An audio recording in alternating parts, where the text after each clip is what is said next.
Access. You are watching Business Access TV. Business Access TV. Serious about business. Serious about business.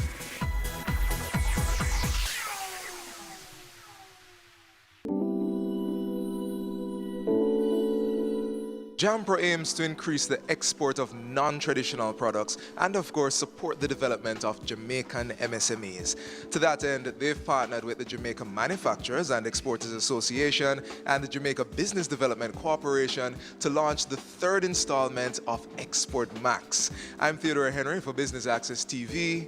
Stay with us. It is good to be here, and it's a pleasure joining you for the launch of the third iteration of this program. This morning's event is a fitting tribute to the industry players and signals a great promise for the micro, small, and medium-sized enterprises and the importance that has been placed on export diversification.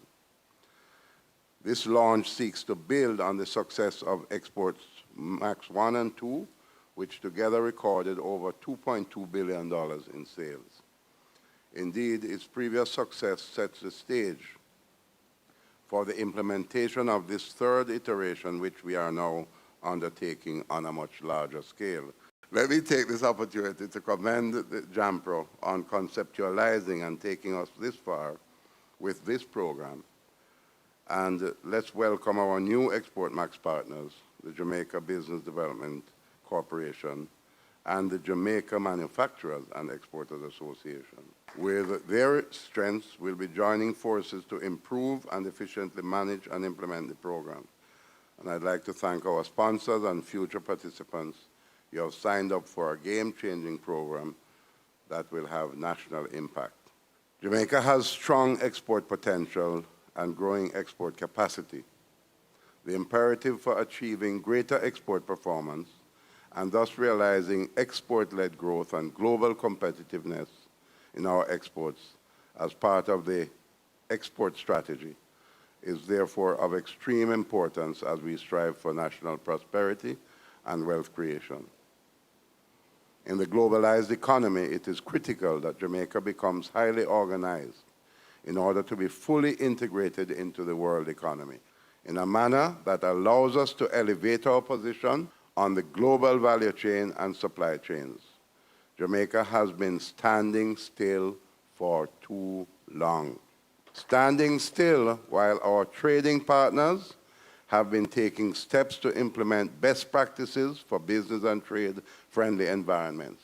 This ministry, therefore, through its agencies, is seeking to attain greater diversification in the export industry by achieving higher value addition in priority tech sectors, increasing the value of non-traditional export of goods through increased volume and higher value addition, increasing the contribution of services exports as a percentage of our overall exports, including our creative industries, and increasing penetration in existing markets and accessing new and emerging markets.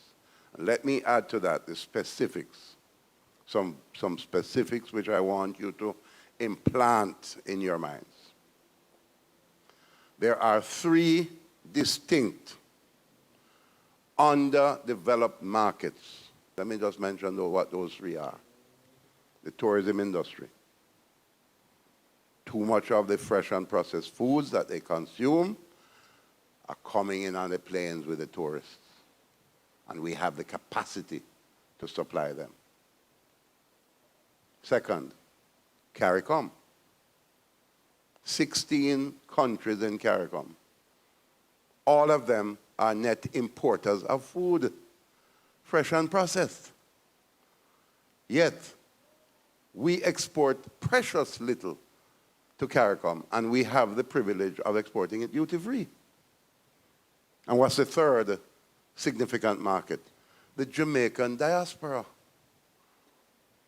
In Canada, the United States, and England, the market is as big as Jamaica.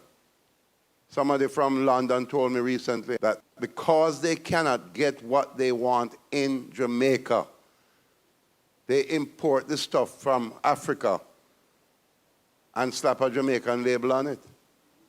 Castor oil, by the way. A lot of castor oil that is now being sold internationally with the Jamaica label on it. The raw material is not from Jamaica. Unacceptable. So as government, we are committed to promoting brand Jamaica to the world, identifying new trade and investment opportunities in order to spur economic growth. My ministry will continue to work with critical stakeholders to enable them to capitalize on opportunities in the export market, as more than ever, greater focus must be placed on growing our economy through exports. One of the things that the ministry is committed to doing is changing the soft infrastructure that will support the growth of trading across borders. To this end, a few weeks ago, we launched a trade facilitation portal that will house the information about all the various processes that underpin trading across our borders. It is our vision that the trade information portal will be the central source of information that will ensure that if someone is an exporter, or even if they are dreaming about being an exporter, they need only to visit this one place that will provide them with all the knowledge they need to navigate the trading process. On the heels of this, we are also excited about the progress that we are making in implementing a single trade electronic window for the government, which will see all the various government processes integrated into a single online system that will allow for all trade-related transactions to be done online, supported by a robust risk management system to protect the country's borders and its reputation overseas. And so Export Max is only one more prong in the government's network of activities that will allow for the framework for each and every exporter to experience success, and ultimately for us to achieve economic growth and prosperity in Jamaica.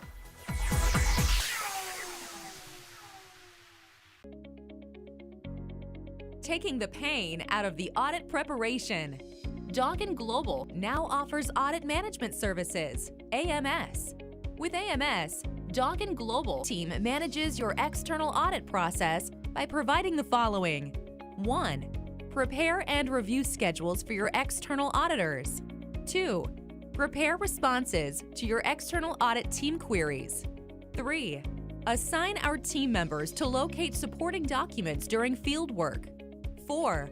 Draft financial statements in accordance with IFRS to supply to your external auditors. 5. Provide guidance to your internal accounting staff regarding classification and recording of transactions. 6. Review your general ledger for accuracy. 7. Prepare necessary journal entries. 8. Prepare fixed asset register. 9. Prepare accounting and operational manual for effective internal control. 10. Liaise with the company external auditors. We work with your team to achieve timely and effective external audits, resulting in timely completion of your audited financial statement, while your current staff focuses on their daily activities. Contact us, info@doggin.global, website doggin.global.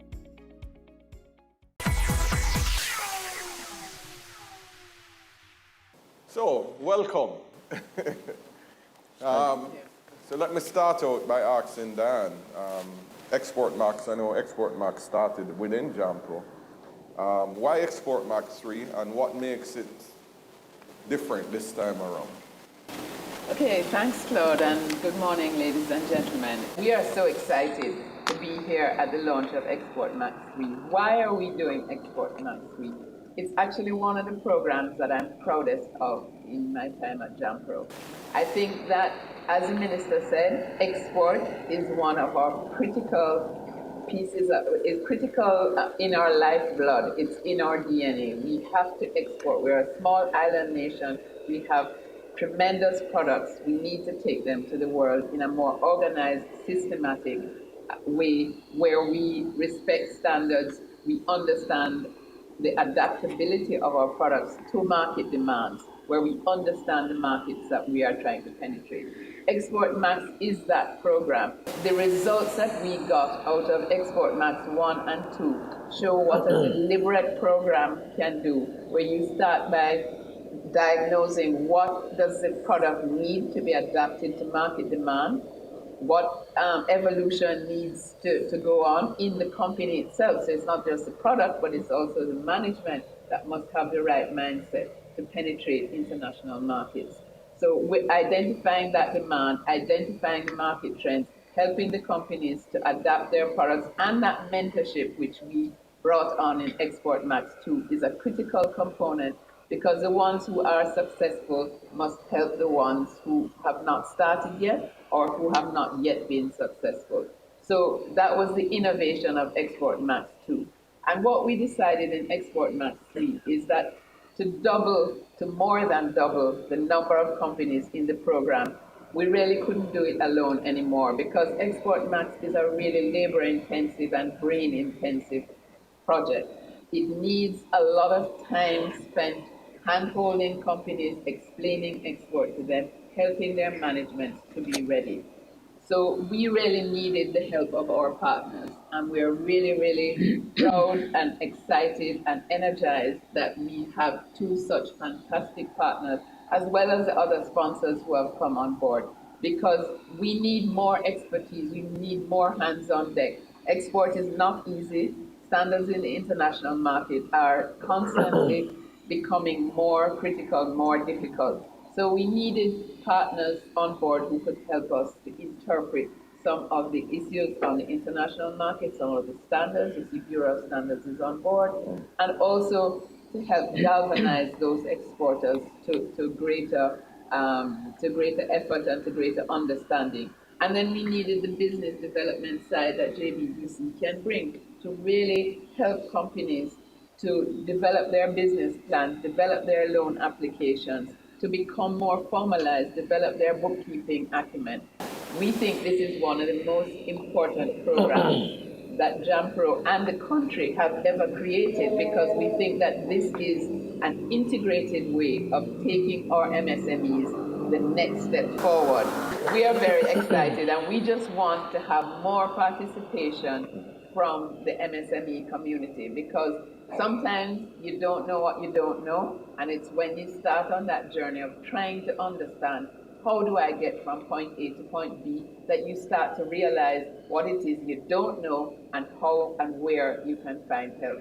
So really this is a plea to and a stimulus and an encouragement and almost a demand of the SME sector listening to us today.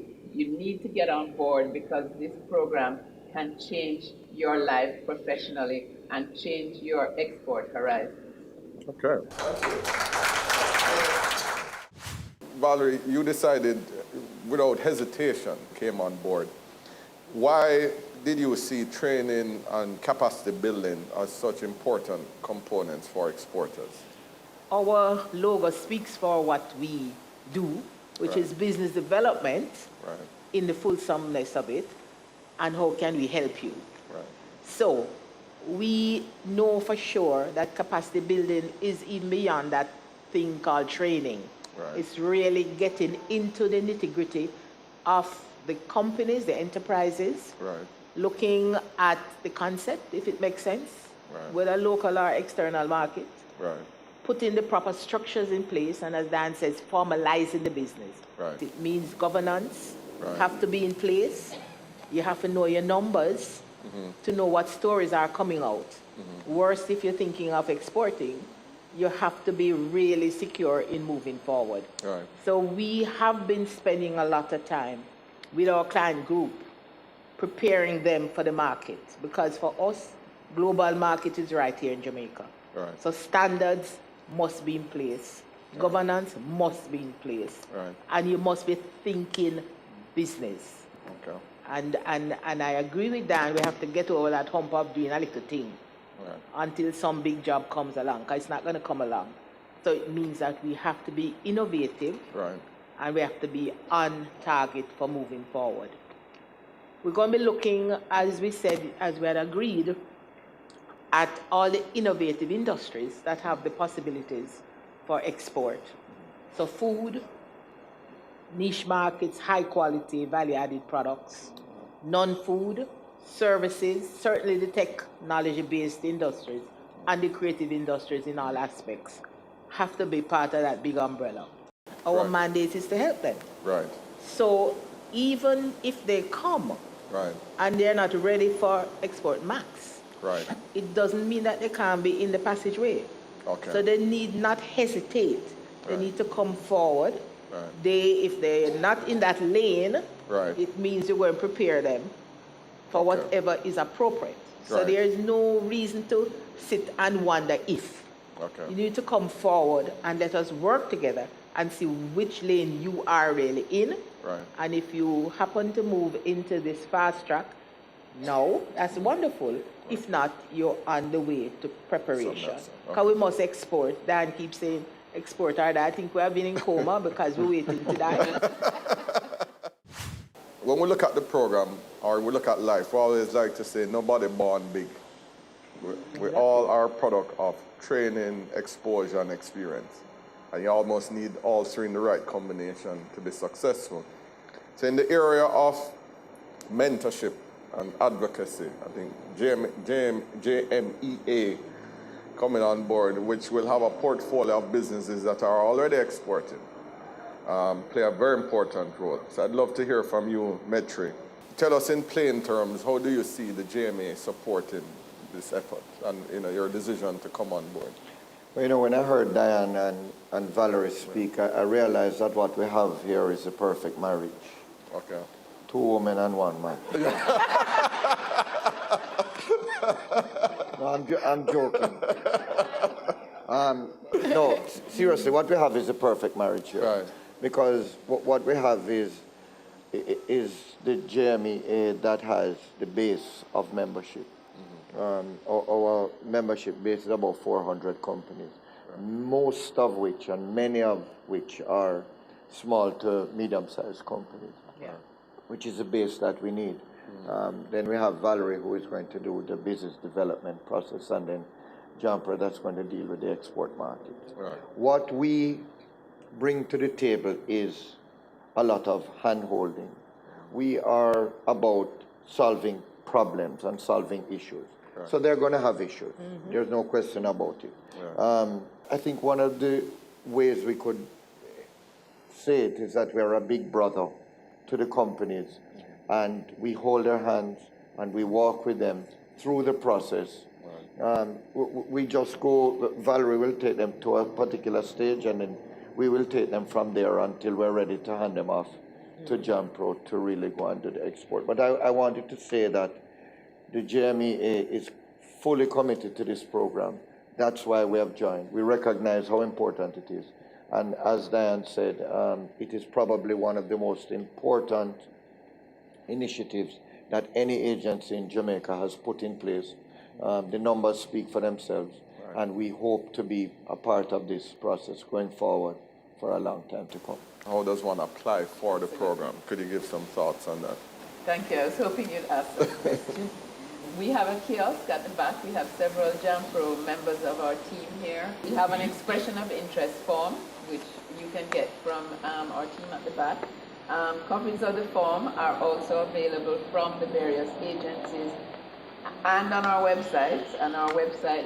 www.dobusinessjamaica.com. You can download this expression of interest form and send it in, and we will be happy to contact you and start the journey with you, because this is a journey. It's a 3-year program.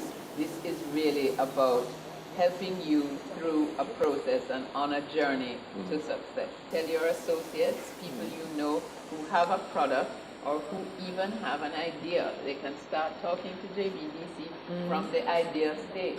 So let's create a movement that can change export.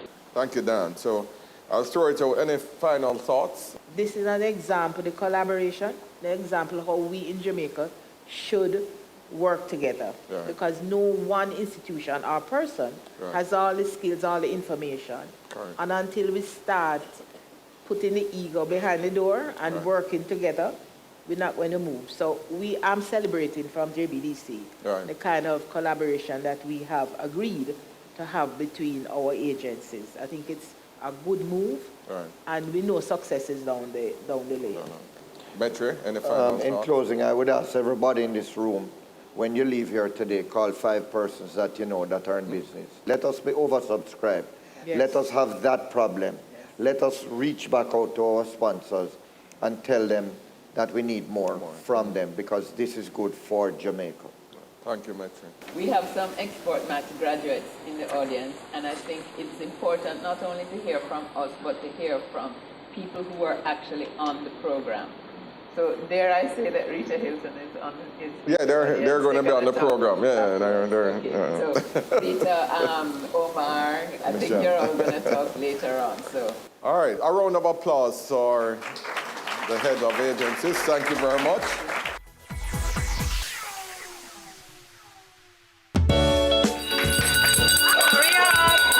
Creating change. Building a future. Caring hands. Giving back. Touching hearts and shaping lives. Impacting our world for the better. Your business matters. Business Access TV offers you the most innovative and effective advertising solution for your business, specializing in B2B sales, cost-effective solutions, the customers you want, the repetition you need. No matter the size and nature of your company, your business matters. Call us at 876-291-6233 or 876-376-4225. Email sales@batvja.com.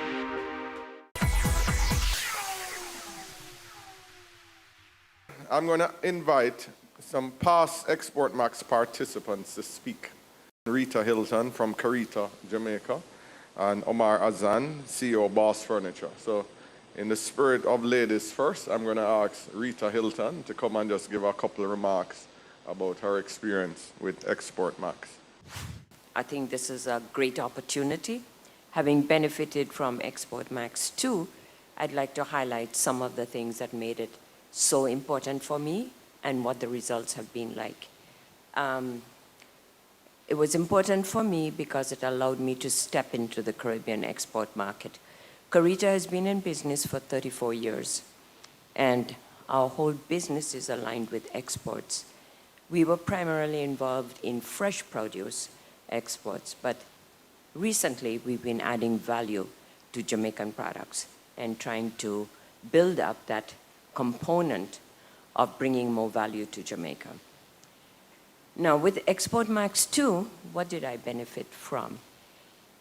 Going into the Caribbean market, which I didn't know at all, and I have to tell you that out of that, we have one concrete market which we opened in the Bahamas. And that partner has been so impressed with our output that they have come with a proposal to invest in our company and buy equity into our company. I learned that I wasn't really completely prepared to take advantage of all the opportunities.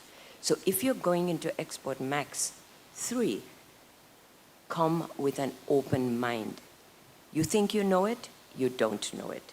Learn, absorb, and execute. You need to have a partner on the ground in the territory that you're going to be working with that will teach you about that market and the market needs. It's not Jamaica, and it is not the globe. It is a very special type of market, and each market has its own needs. So keep an open mind, learn from the opportunities. What was wonderful is the amount of work that Jampro put in before we went into the markets. And that was the critical success of the Export Max 2. Into every territory that we went, there were buyers available, and it wasn't the underlings that came to the market opportunities. They were high level personnel that came to talk business and to do business. The other thing that I learned so much from is the capacity building. You think you know how to run a business? Well, you don't, because the way you start is not the way you grow and keep on growing. You see all this white hair? That comes from years and years of learning. I started as a high school teacher, and our exports have reached close to $3 million US. And those are sales. That is not money to spend. That's money that you invest back in your business after you've paid the expenses. So don't think that you've achieved success and can drive a Mercedes-Benz. I still drive a pickup, okay? I'll just say that for me, for my company, it's been an amazing experience. The team has been behind. There are times when I wasn't even up to doing some of the things, and they came and sat in my office and said, Omar, listen, we need you to get this thing done. And they would push me to do it. Today, I'll say historical. This is our first time in history that our company has receivables. Today, I checked it this morning, from 14 different countries owing me money at the end of this month to pay me, to pay my suppliers, where I think at the end of this month, I can probably pay all the suppliers I owe from just a foreign exchange earning. So that is a huge, huge, huge difference than where I was a few years ago. This is an excellent thing that JAMPRO is doing. I'll say it. You know me, I talk the truth every time I come up on the podium to speak. And, you know, we need to just get everybody behind this. Our Jamaican people, our staff in our factories, we need to push our exports to get this country going. Thank you. I am inspired and excited this morning. And I want, on behalf of the entire team, JAMPRO, JMEA, JBDC, I just want to say thank you all for coming out and hearing this program and participating in this launch. So we're going to take you into the Caribbean, Europe, and the USA to sell your goods and services and to return with those all-important contracts and to deliver on the promise that you would have made to be a champion exporter. I expect this program will be a positive, life-changing experience for you and your businesses. So where do we go from here? The steps are very easy. We are inviting all business owners here to complete the registration expression of interest form. Following the expression of interest, you'll be required to complete a more in-depth application form.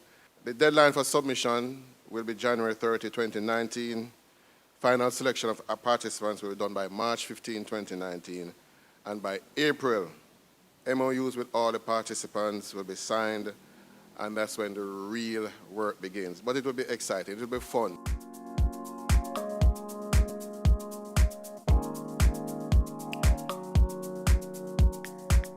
This has been the launch of Export Max 3, and I've been your host, Theodore Henry. Keep watching Business Access TV, serious about business. Do you want to build your company's capacity or export your products or services to new global markets? Then you can be a part of Export Max 3, an enterprise development program for Jamaican companies. Sign up today. Applications close January 31, 2019. Expand your business for export growth. Visit dobusinessjamaica.com for details. Export Max 3, grow beyond borders. It's brought to you by JAMPRO, JMEA, and JBDC.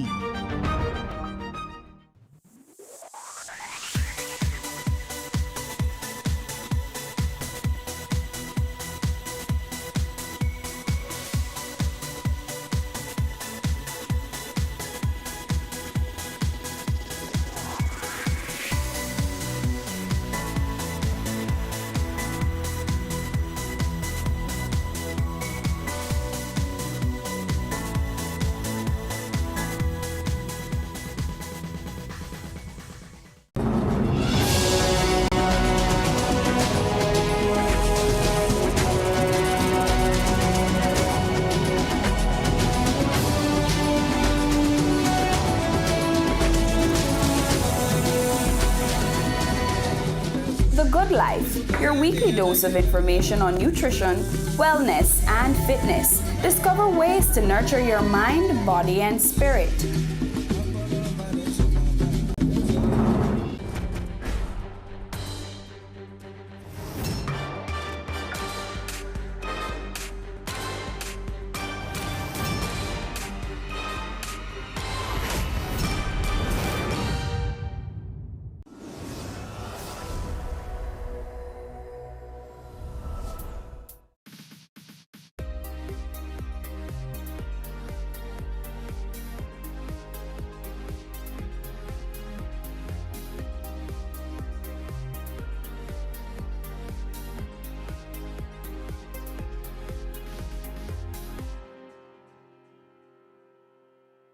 I would like to use the opportunity to appeal to the public to remain calm in the face of this most recent development and to implement all the advisories related to personal hygiene, social distancing, and overall infection prevention control.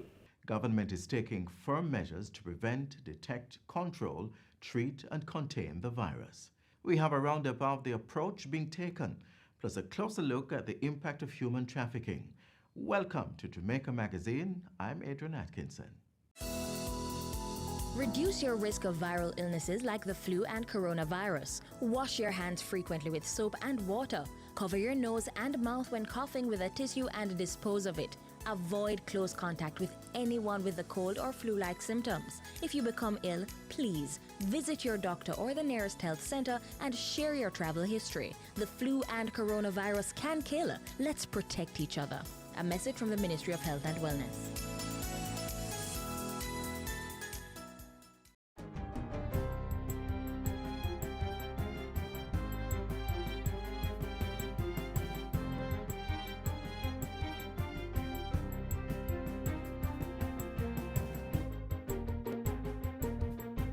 Good day, I'm Theodore Henry, and this is your JIS News for Thursday, March 12. Government has announced a ban on all public gatherings for the next 14 days as it works to ensure there is no community spread of COVID-19 in the country. During an emergency press conference yesterday, Prime Minister Andrew Holness announced that there would be no permits issued for public gatherings over the next 14 days, and those that had already been granted would be revoked. However, that is just a part of the problem. There are still private entities, businesses that are having meetings, weddings and funerals and Sunday morning church service. We're asking the public, and this is where responsibility comes in, personal responsibility. In these gatherings and events, we ask that you follow the protocols that have been established for personal care and hygiene. The Prime Minister's announcement followed confirmation that the country recorded its second imported case of COVID-19 on Wednesday. In another move to limit the spread of the novel coronavirus, government is actively reviewing travel restrictions for the United Kingdom. This as both of Jamaica's cases were imported by persons traveling from the UK. In the meantime, persons who arrived in the island on flight BA 2263 on March 4 are being asked to get in contact with the Ministry of Health and Wellness. Persons may call the ministry toll-free at 888-1-LOVE, that's 888-663-5683. This is part of government's attempts to trace all persons who might have been in contact with the first person who tested positive to prevent or mitigate community spread of the virus. We, by virtue of the flight manifest, we will be seeking to make contact. Now we know that not all information given could be accurate. Some people may have made a mistake in their address and we can't reach out to them or find them. So it is important that they self-identify.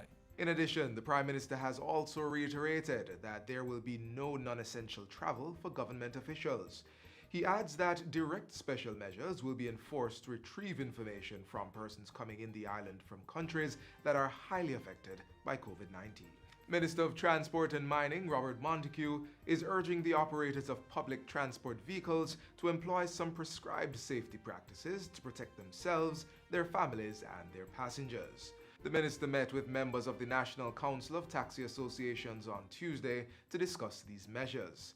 Coming out of those discussions, operators are encouraged to employ the following practices in their day-to-day movements of people and goods. Sanitize door handles and window controls after each trip, wear gloves and other personal protective gear, frequently wash hands thoroughly with soap and water, and have an alcohol-based hand sanitizer on hand at all times. Other measures include encouraging passengers to cover nose and mouths when coughing and sneezing, allowing proper ventilation in vehicles, limiting physical contact with the public, and carrying spray sanitizers, disinfecting wipes, and other disinfectants within the vehicle. Operators are also urged to stay home if they are sick. Minister Montague says it is important for operators and commuters to be vigilant, as public transportation has the potential to be one of the major sources for transfer of the virus. He is discouraging non-essential travel. In the meantime, this year's staging of the ISSA Boys and Girls Athletic Championships has been cancelled as a safety measure to ensure there is no community spread of COVID-19. The decision was taken yesterday following a meeting involving officials from the Intersecondary School Sports Association, the Ministry of Health, and title sponsor Grace Kennedy. At the same time, a decision was also taken that Jamaican schools will not be participating in this year's staging of the Penn Relays track and field competition in the United States. The formula for defeating this virus in the shortest possible time is to reduce the risk of human-to-human transmission. That's really what it's about. So the more you congregate, the more you spread. The less you congregate, the harder it is for the virus to spread. Penn Relays is the largest relay meet in the world, and the three-day event annually draws over 15,000 athletes and 110,000 spectators. And finally, in other news, Prime Minister Andrew Holness is seeking the public's assistance in locating 22-year-old Jasmine Dean, who has been missing since February 27. The visually impaired Dean is a student of the University of the West Indies Mona campus. I am personally hurt by this. To think that something terrible could have befallen her, and we pray to God that that is not the case. We hope that some mercy could reach the hearts of those who have her in their captive, if that is the case, to release her. The entire Jamaica is praying for her safe return. Jasmine Dean was last seen in Papine St. Andrew, dressed in blue jeans and a white blouse. Dean is of brown complexion, slim build, and about 4 feet 6 inches tall. Anyone knowing of her whereabouts is being asked to contact 119 or the nearest police station. That's it for JIS News Today. I'm Theodore Henry. Thanks for watching.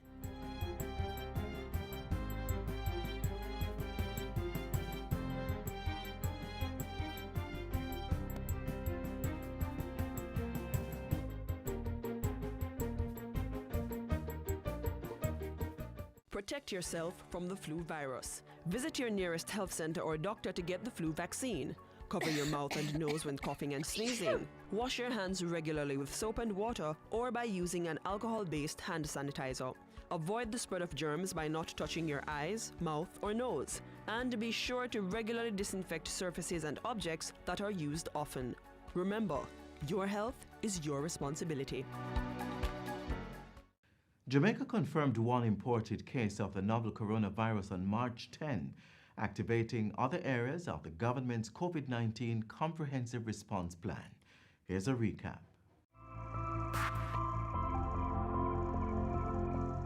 The greatest weapon in the fight against the spread of this disease is accurate information. That is the greatest weapon. And therefore, the government is establishing itself as the source of accurate information. So, the government of Jamaica is now confirming the second imported case. It is a second case, but the second case is also an imported case of COVID-19. And this second case is a non-Jamaican who is also connected by travel from London. Having said that, the cabinet spent an extensive period of time discussing travel restrictions relating to the United Kingdom. The government is actively reviewing the extent of travel restrictions related to the United Kingdom. Cabinet has approved protocols for the closure of schools where the law requires the granting of a permit for any event or gathering, no permit will be issued within the next 14 days. Permits that are already issued will be rescinded, revoked. Effectively, we are placing a ban on those forms of gatherings. In terms of the Ministry of Health and Wellness, we continue to track the situation on a daily basis. The government has signaled its absolute commitment in terms of resource allocation and expenditure to ready our public health system to deal with the consequences of internal spread.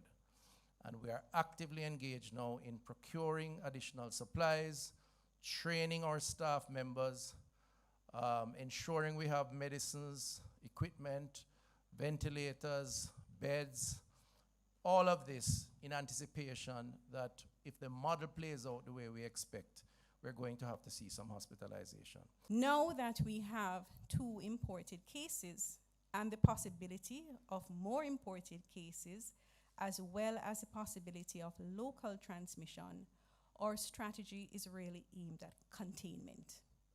How do we prevent the spread? Now, there's a lot of work that is on the ground now in terms of the public health department, in terms of tracing these persons. And what we want to encourage at this time is full cooperation on the part of the public.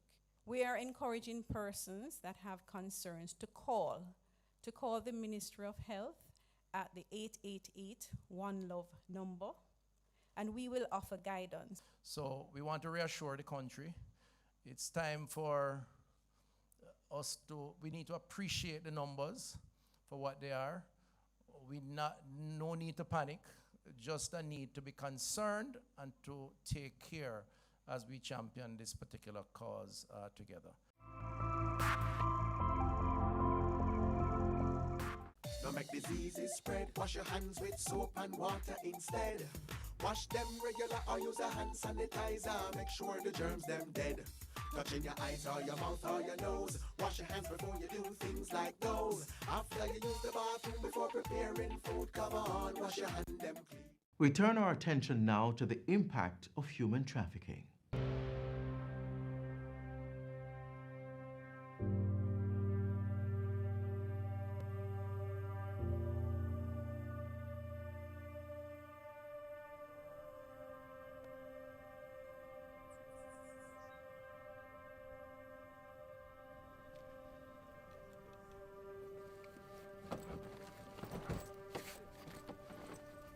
Excuse me, good morning, hi. Good morning. You know where I can find Bullberry Road?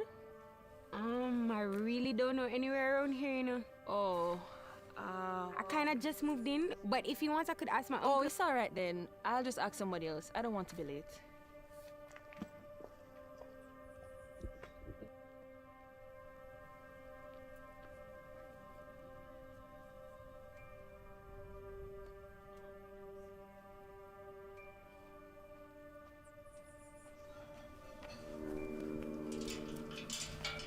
Excuse me. Good morning. Hi. Morning, miss. I don't know. Seems I'm at the wrong place. I'm looking for 28 Bullberry Road. Yes. Yes, what? This is the place, miss. What do you mean? I'm late for a job interview and I don't know. Well, I'm late to miss.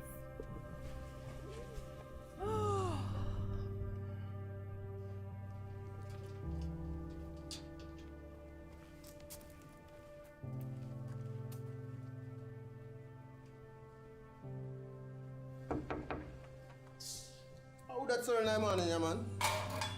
Oh, I'm sorry. I must be at the wrong place. Oh, you come for the job interview, eh? Yes, the one for the masseuse. Come on, that's good. You'll do. Come in. Frankie! Frankie! My business partner, Frankie. Good morning. You're here for the interview? Yes. Don't worry. We used to do these things at our establishment. but we got so many girls who didn't know what they were doing. We just want to make sure everything turn up. You see me? Okay, well, I worked at a spa before. I even brought my certification. So the ad wasn't specific about what you wanted. So show us what you can do then. Pretend we're your clients. All right, so do you have a massage table or? It's not that kind of massage, babe. Get here!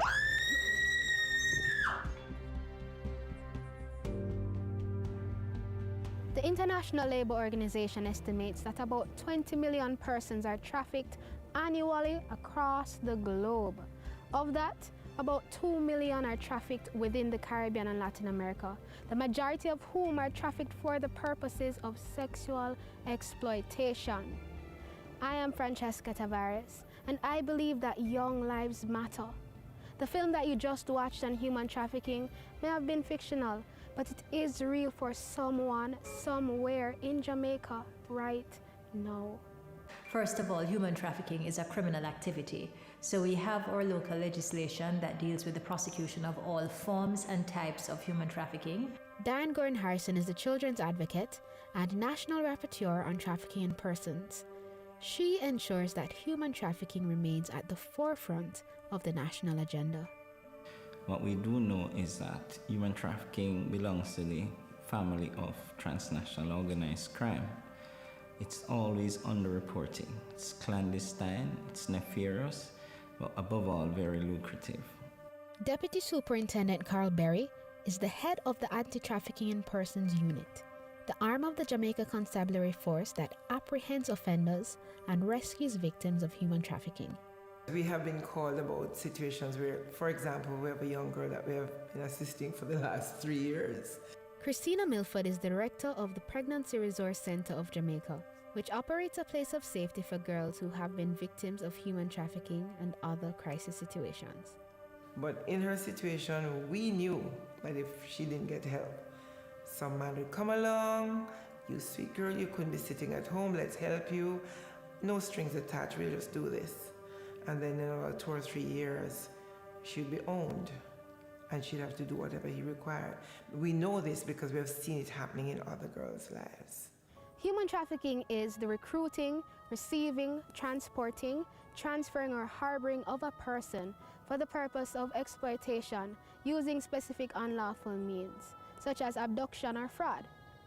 But do many people really know what human trafficking is?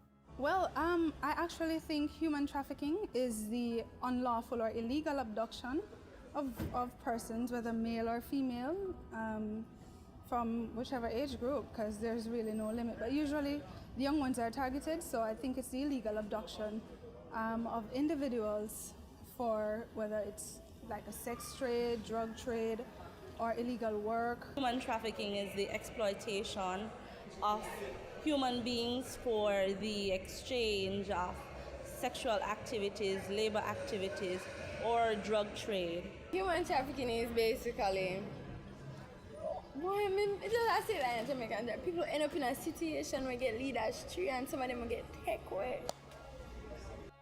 Every year, Jamaica is ranked in its efforts to combat human trafficking. In 2005, Jamaica moved from Tier 3, the lowest rank, to Tier 2. However, since then, our ranking has remained the same, meaning that, as a country, we still do not meet the minimum requirements to address human trafficking, despite significant improvements in recent years. We also have to realize that there are those who will target our children. There are predators whose only job is to stand and seek out, look for the weak one. If you know or suspect that someone is a victim of human trafficking, please call 188-PROTECT for victims under the age of 18 years, or 311 for victims over 18 years. You may also call the TIP unit at 967-1389 or email tip.ocid@jcf.gov.jm. You can watch part 2 of this interesting documentary in tomorrow's program.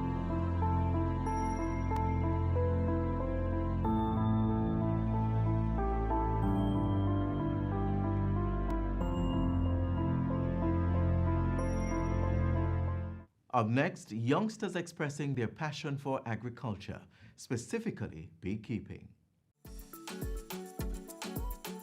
and my sister got started when we were very young. I think I was 6 or something around that age. And my mom had 4 hives. And that is the beginning of success. The name of our family business is Maccabee Enterprise. Here at Maccabee Enterprise, we are all beekeepers, down to my 9-year-old sister, Camila.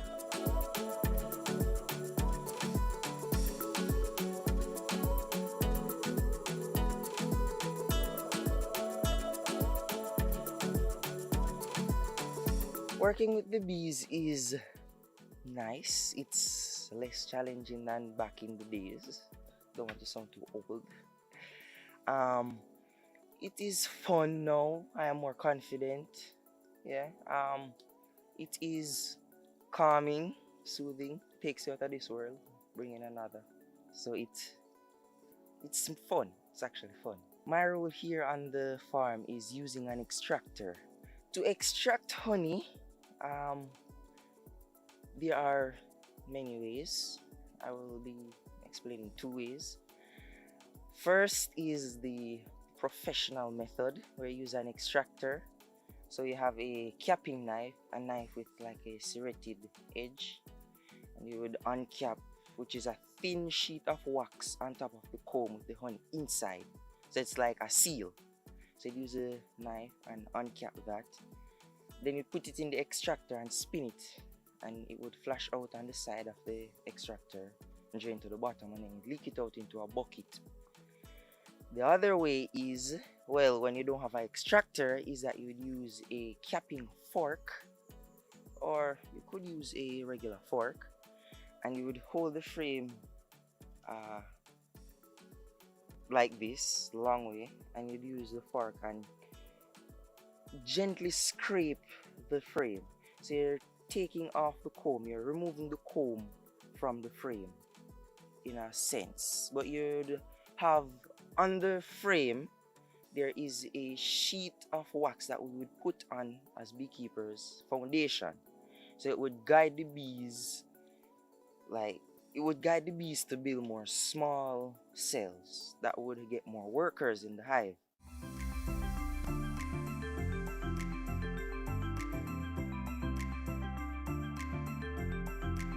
From the bees, we get 5 main products, right? We have pollen, propolis, beeswax, honey, and royal jelly. So based on those 5 things, we actually think about what we can do with those 5 things. So in beekeeping, we actually have honey flow periods and we have dirt season. Those are the 2 main periods. In between, we have like a pre-flow and pre-dirt, basically. But okay, so in our honey season, that's the time when they're on production. They're bringing in their honey, their pollen, everything up on top. But for like in St. Thomas, there's like a 6-month period where there's dirt. There's no honey coming, no much honey that we can reap. There's just enough for them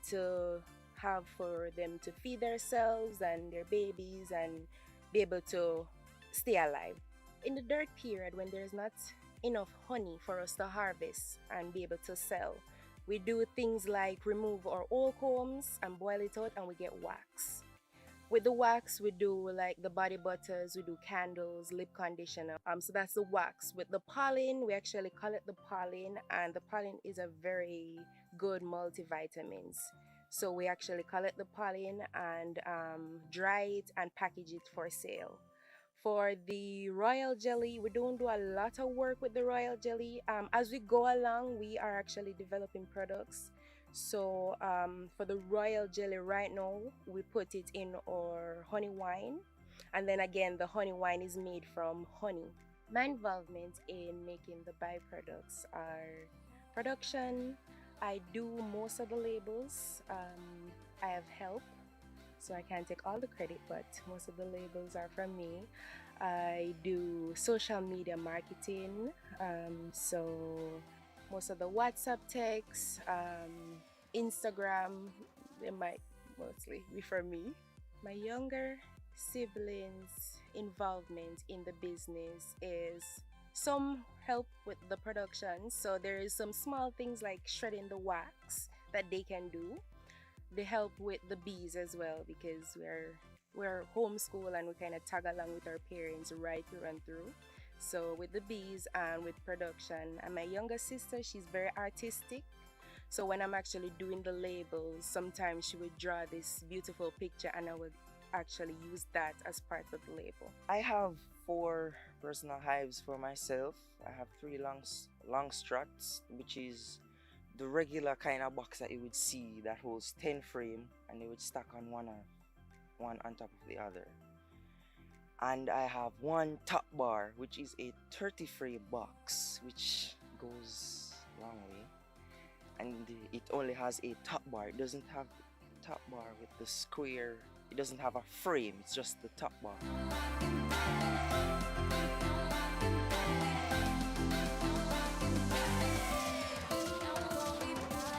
My advice to other youth interested in beekeeping is you have to be persistent, and you have to be confident, and you have to be committed to beekeeping. Beekeeping can be very wide.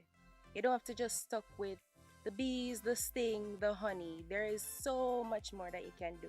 You can do candles. There is actually a shortage of beeswax candles. And beeswax candles are very easy. You mold, you wick, your color if you need, and you're done. Lip conditioner is another easy one. And if you go online, just take some of your time out of your texting and just research some products that you can actually do from the products that you get from the bees, the 5 products I mentioned. There's so much more.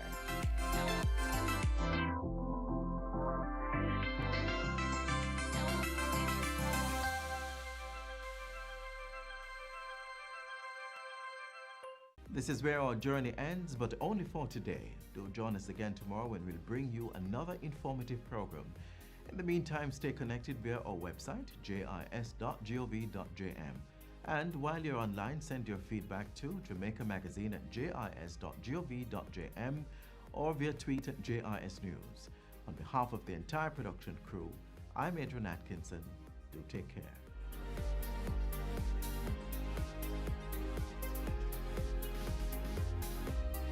This has been a production of the Jamaica Information Service, the voice of Jamaica.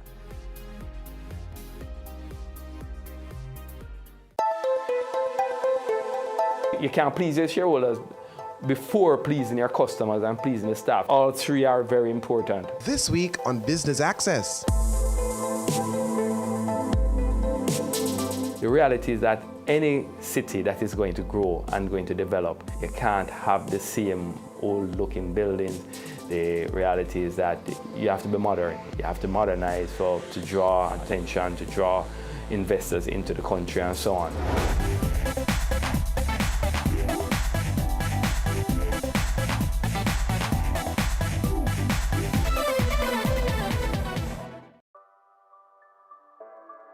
Sundays at 4:30 p.m. It's all about Home Sweet Home. Get your half-hour dose of the business of real estate, from laws and concepts to reality, building, buying, or renting. Or what about trends in decor or renovations? Home Sweet Home will keep you up to date.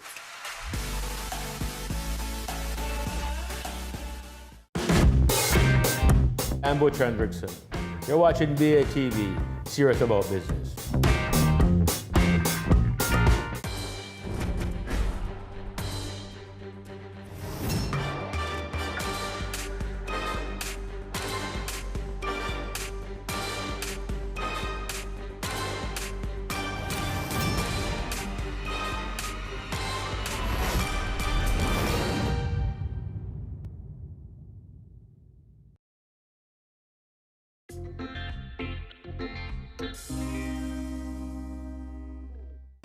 guys, thanks for tuning in. The show is about to begin and we have lots in store for you today. We'll be hanging out with Crystal Tomlinson, Public Relations and Engagement Manager for the Digicel Foundation. Crystal leads a very active lifestyle, which is also reflected in how she spends her leisure time.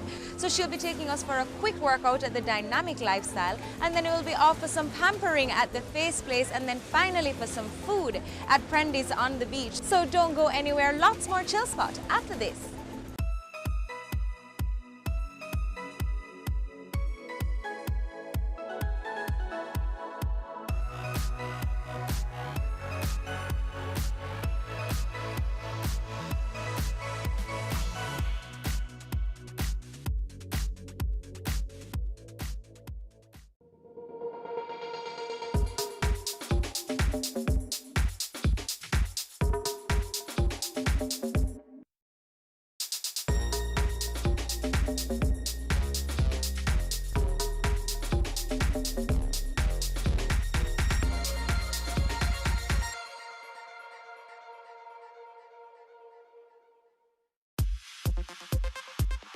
We are about to go inside and meet up with Crystal, but before we do, here are a few quick facts about her.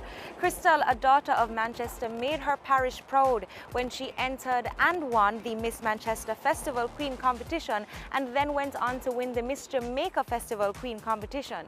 She's only 26 years old, but she's been holding her own for a while now, working as a TV and radio presenter, and then impacting the lives of many now through her role at Digicel Foundation and the $5 Forum. She adores her mom and will never forget her country upbringing. Her down-to-earth personality, though, has captivated the lives of many Jamaicans. Let's head inside to meet this phenomenal young star. Hey Crystal, how are you? Hi, I'm Wait, good. let me tell you hi first before I jump on the bike and start riding. So I'm excited about today. What are we going to be doing? Well, we're starting off with a little workout. And I use the word little loosely. No, look at you though. Hats in Look charge. at you. Is this a warm-up? It is. No. It is. Jeez. So after the gym, there's Face Place for a little pampering. Treat the muscles nice after the workout. And then Prendy's on the beach. For some fish. For some fish, yes. That some sounds seafood. good. So working out, how important is this to you and your lifestyle? It helps to set the pace for my day. I'm an early starter, and the more I do in the morning is the better I feel as the day comes to an end. I don't get anxious about, Lord, the day I done, I'm not done what I'm supposed to do, because I would have started very high energy. And it gets me up and in the right mood, and it's good for my body. I'm learning how to do things that are good for Crystal. There is no pay that I get from it. I'm not preparing for a pageant. I'm just doing this for Crystal, and the reward is it's good for Crystal. So it's good mental juice for me too. Now tell me about Dynamic Lifestyle, because it's a fairly new gym, right? It is. Patrice, who is my trainer and also the managing director, she's been doing it for a while, but the gym itself, the physical gym, is new. It is dynamic, as the name says. It has you going from cycling, which is a standard part of cardio, to battle ropes, to tire flips. It's a mix. So you can do the boot camp components of it, but she mixes it in with things that you're already comfortable with. So you can feel a little powerful in the middle of it, and then she hits you with something that is just like way left field. But I like the energy that she has, because I work out well on my own, but I do better when I have somebody who realizes you can take 10 more pounds. Right. You know, by myself, I'll just stick with maybe a 30, and she's like, you could have do 40. Come on now. And I like that. I know I need that sort of bully behind me to say, go, go, go. We already interviewed Patrice for Chill Spot, and we worked out. I don't think I've recovered yet from that workout. So I'm not exactly looking forward to the one we're going to do today, but... This workout with Patrice, you enjoy it at the end. Like when you go home and your limbs are weak and you look back and I say, boy, that was a good I workout. went through that. Go, Crystal. You could be a soldier. But in the middle of it, you want to die, and you probably want to fight her. But in the end is when you really get the joy of it. Maybe we can get to the end quickly. Yes. With this workout. Wrap up the cardio.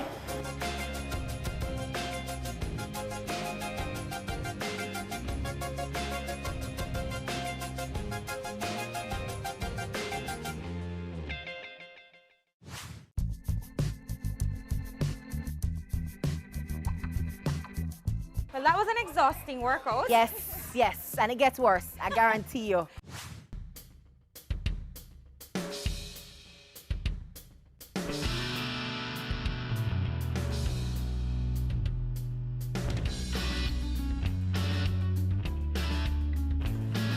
Up on your box now, jump. Off. Burpee. Back again. Back to the gate.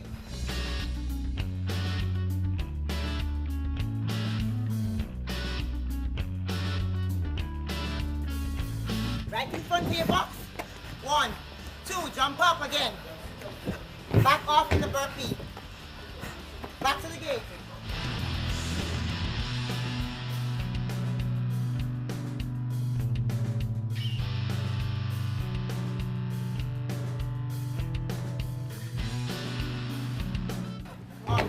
Off. Burpee, boom. Good job. Good. Can't get these things, man. Thanks. Coming up.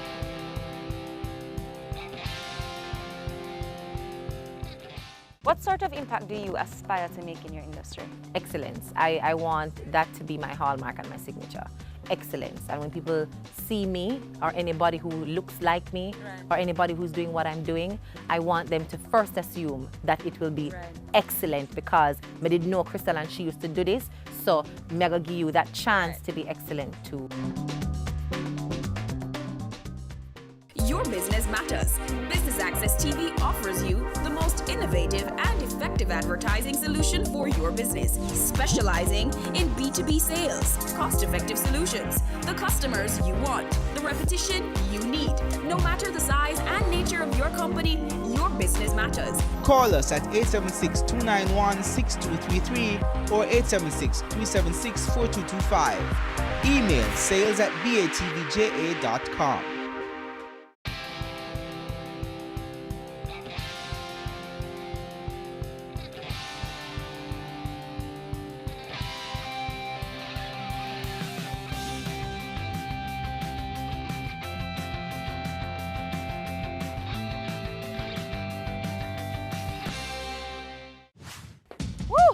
All right, Crystal, all right.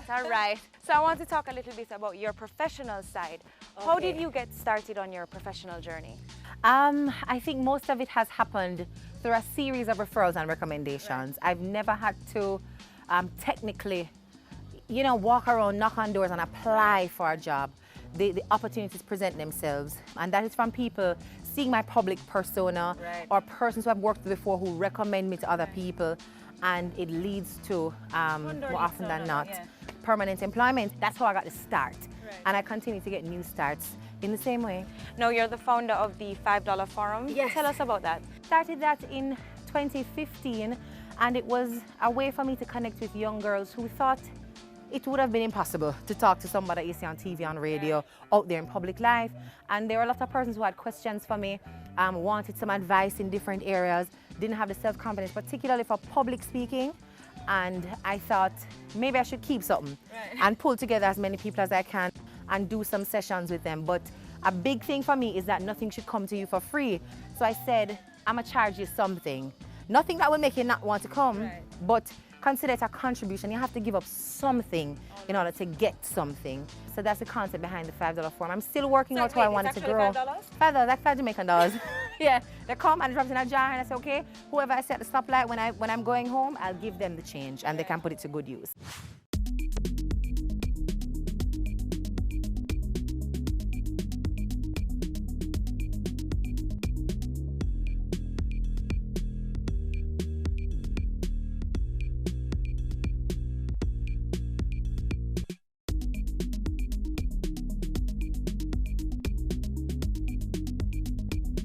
Now, Digital Foundation, talk to us about your role there. I am the Communications and Engagement Manager there. I've been with Digital Foundation for 1 year and 3 months, and it feels like 5 years because the pace inside the organization and the level at which you're required to operate, you do a lot in a 24-hour or a 40-hour work week. So it's interesting because I'm learning so much on the go. The space is dynamic, so you're forced to grow into the consummate professional. Time management, task and project management, people management, relationship management, and just understanding this ever-changing space that you're working in. It calls for a different type of creature. And if you're not built to be inside the belly of it, you won't last very long. But once you have your mind set towards a goal of accomplishing something and coming out successful and learning and growing, there's no loss in it.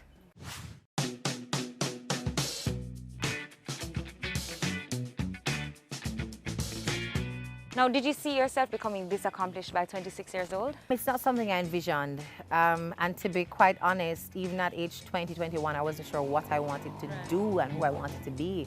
But I understood one thing, and that was I am not going to fail at it. Whatever it is I'm going to choose to do, I was confident I wouldn't fail at it. But I really didn't expect to be where I am now at this age. So I'm grateful for it, and I'm learning to take the time to enjoy being here before I move on another year or to another place. Okay, and what would you say are some of the challenges that you had to overcome in becoming who you are today professionally? A big challenge for me is time management. I'm still working on it. I'm not as bad as I used to be. I mean, from a place where I used to like miss the time and miss an exam, you know, it was that bad. And I realized that if I wanted to do the things that I need to do, I had to create a framework and assign a time to do it and work with that, stick with it. So that level of discipline is what I had to continue to learn how to develop. But also the stereotypical conversations and ideas that people have about who you are, especially when they see you in media and on television. A friend of mine make joke and say Jamaicans love ugly people because when they ugly them, they say not a bad boy, right? Them find the nicest thing for say because, all right, she not pretty, so say nice things. But when you look not ugly, then it's a different story. They start to pick you apart for all the other things that really aren't essential, and then don't give you the benefit and the credit for the work you've put in academically, professionally. So it's a delicate balance, and I will never try to diminish the feminine side of me to make somebody else feel comfortable, which means that I have to always pronounce and underscore the other parts of Crystal and the what I call the social good that I bring to my country and to my community. And over a period of time, people have grown to focus on that with me. But it's a journey.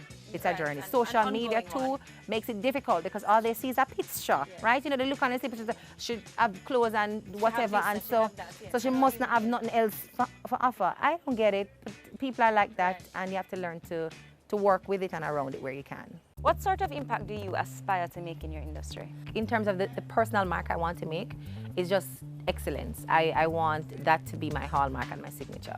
Excellence. And when people see me or anybody who looks like me or anybody who's doing what I'm doing, I want them to first assume that it will be excellent because I didn't know Crystal and she used to do this, so I'm going to give you that chance to be excellent too. And I also want to be able to open doors for persons who have similar interests. If I can be a waymaker, a bridge builder in any way, I'm always willing to do that. Now, Crystal, if you could give some advice to the younger you, what would you say? Don't be nervous. Don't overthink it. Just walk into it confidently. I have never really been a shy person, but self-doubt has always been a part of who I am. And it's because of, you know, not coming from a big stush background and not having wealth to carry you into a room. And I mean, coming from country back to Kingston and all the things that will make you think you don't have a right to be where you are. And so you're not really sure if you should say, do, go. And so I would say to that younger self, just do it. If you want to do it, do it. If it don't work out, so it go. Learn the lesson, pack up, and move on to the next thing. And I probably would have been even further had I learned that lesson a little earlier. All right, well, let's get back to this. Yes. These ropes. Arms, my weakest body part. And so I have to work it the hardest.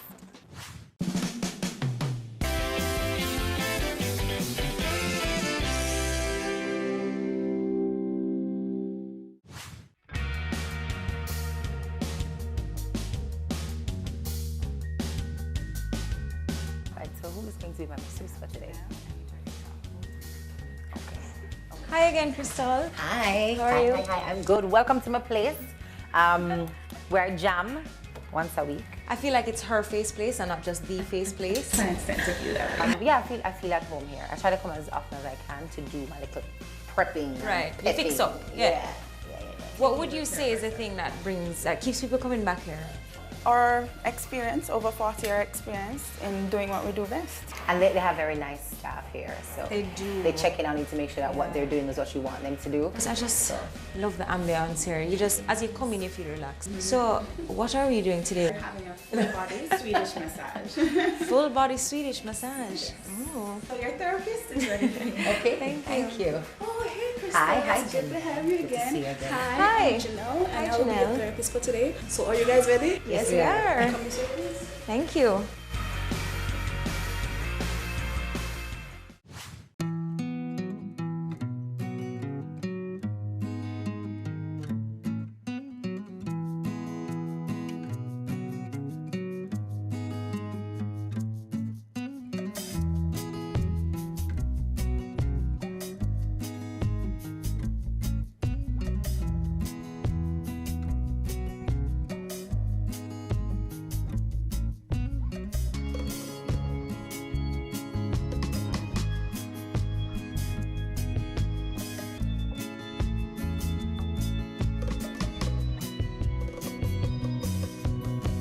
Crystal, this feels so amazing. Yes, it does. And when we leave here, we're gonna go get some food, right? Yes, the day continues. We're going to have food on the beach at Prendy's, so there is greater to come. Oh my gosh, I can't wait. The day continues. Yes, yes. Coming up, how would you describe yourself? I am open. I think that's probably the best way to describe my approach to life and even how I deal with myself.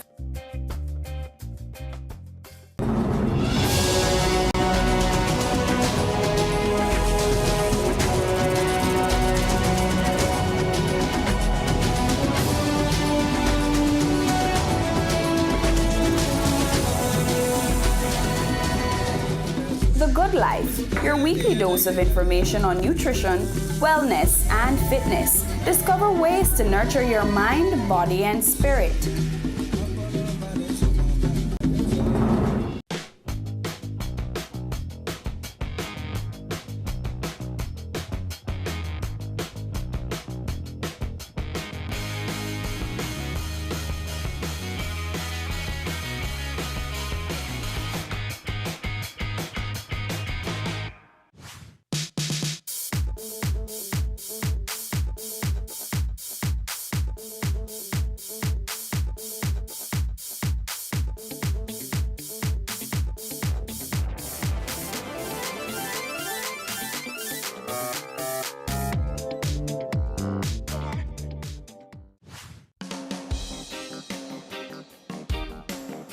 So how often do you come out here? Usually maybe like once every 2 months, and it's in my head. I get away, like I tell myself I'm going on vacation to the beach. So for what it's worth, I get to just not be in too much of the concrete and cars and smoke, So, just for an hour. So. I mean, are you a fish or a lobster type of girl? Fish. I'll try the lobster, but I'm not very in tune with the texture. So when time comes, you know, like somebody offer you some lobster somewhere, some because too short of it, I'll eat it. But if it's meat to order, it's regularly steamed fish, bami, plantain, festival, because I love okra and I love sauciness. I love like thick sauce. Wetty yes, things. That's me. Enough gravy on my rice, enough gravy on my chicken. So I'll pick a steamed fish all the time.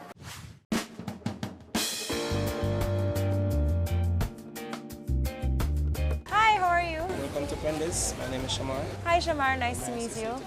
Well, I want to know about Prendy's, so tell me about what you guys offer.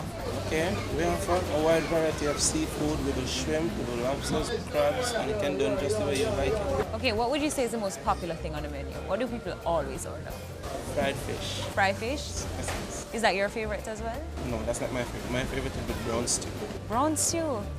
And why would you say Prendy's is so popular? What keeps people coming back? Well, of course, the food we prepared, our presentation, and our customer service, of course. No, well, I have a problem because every time people start talking about food, I just get hungry. So can we place our orders now? Yes, you can. Okay, well, I want a fried fish. Okay. And I'm gonna go with my usual steamed fish and bami. What's it for you? Yeah, steamed fish every time. Thanks much. I'll go back shortly. Thank you very much. Now, Crystal, I want to talk a little bit about the personal side of you. Okay. How would you describe yourself? I am open.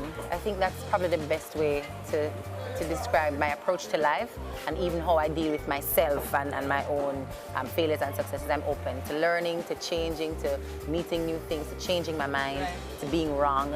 And that allows me to welcome new opportunities and new people into my life. And you know, if something happens and I have to just change jobs, I'm willing to just do whatever it takes to enjoy life. You were raised in Manchester. Talk to me about your childhood. I was. So it's a mix of Manchester and St. Catherine, because in my formative years,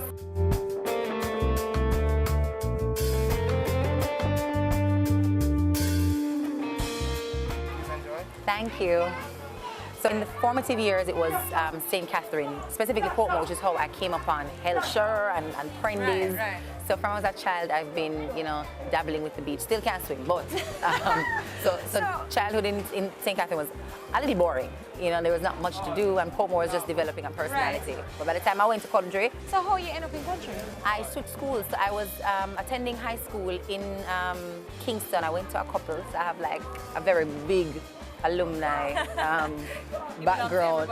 Everybody, Merle Grove High School, Alpha Academy, and then I went to Manchester, so I went to Manchester High.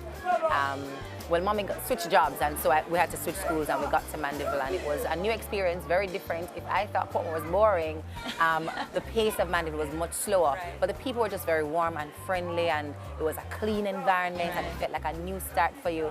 But childhood would have also included the influence of my mother. I grew up as in a single parent home with my younger brother, who is about 2.3 years younger than I am. 2.3, okay, so, right. So, very specific. That was interesting because, you know, you're taking on the role of older sister, and sometimes you can't draw the line between sister and mother. So my brother and I used to, you know, kind of go on it. You're not my mother, can't say what we do.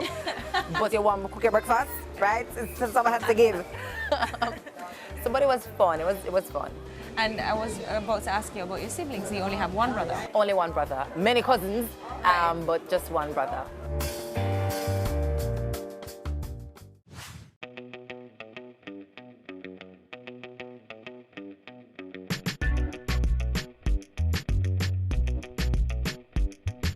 Do you have a most memorable childhood moment? I do, and it's a very odd one.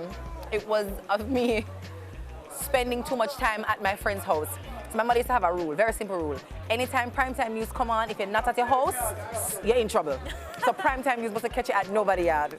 So I was at my friend's house, maybe like a block away from my home. And you can stand up in my house and look and see my friend's house, right? So they know I'm up there. So having a great time on the veranda, making up a routine for a Kirk Franklin song, excitement, you know, time went away and I forgot that news starts and the door reached up. So I only hear knock on the door. I hear Serena, that's her name. Serena's mother says, Crystal, your mommy's here. My belly bottom dropped. And I just go into a state of panic and fluster. And she comes to the door, she says nothing to me. She just says to the lady, thank you. Hi, Serena, how are you? And pretends that I'm not even there. But I know I'm gonna get like a whooping when I reach home. And I remember the walk, it felt like I was heading to the gallows, like just before them cut off your head. Walking from Serena's house to my house, I will never forget that day. And I was just in a frenzy to start ball before anything happened. She don't even say anything to me. All she's saying is walking from Serena's house to my house. And I just remember, and I think that's where I understood what discipline was for me. It wasn't the beating that I was supposed to get in. It was the fact that there's a rule, we have an understanding as parent and child, and you have violated that and you know you're wrong. And so within myself now, I'm just trying to come to terms with, Crystal, you need to remember that there are rules that you must abide by if you're going to live in peace with your mother. Because she don't beat you often. But I really call that beating upon myself. And just the entire flood of emotions that happened to me on that day, that memory is just so vivid and familiar. And of course, the people on the roadside will see her get the draw, right? Because she's not holding your hand, you get the draw. And it just reminded me to know yourself. Know yourself, no matter how big you're getting and how much fun you're having, just be aware of the responsibilities that you have to your parents, to whoever it is, and to yourself. Do what you know you must do, and don't get carried away. What would you say is the secret to balancing it all? Because you do so much. I learned to plan. When I started at UA, I had a lecturer, Dr. Cummings, and she would always talk about a time chart. Everybody must write up them time chart. Tell yourself what you're gonna do, what time you're gonna eat, what time you're gonna bathe. And she asked us to do it from first semester, and I just kind of like, later on, I can't remember what I need to remember. Until I missed an examination, because I wrote it down in the back of a book and didn't put it in a calendar. And so for instance, it's Wednesday, February 3, I wrote Thursday, February 3. So of course, Wednesday I was asleep, and Thursday was not February 3. So I learned the hard way to properly plan things out and write it down inside a structured framework.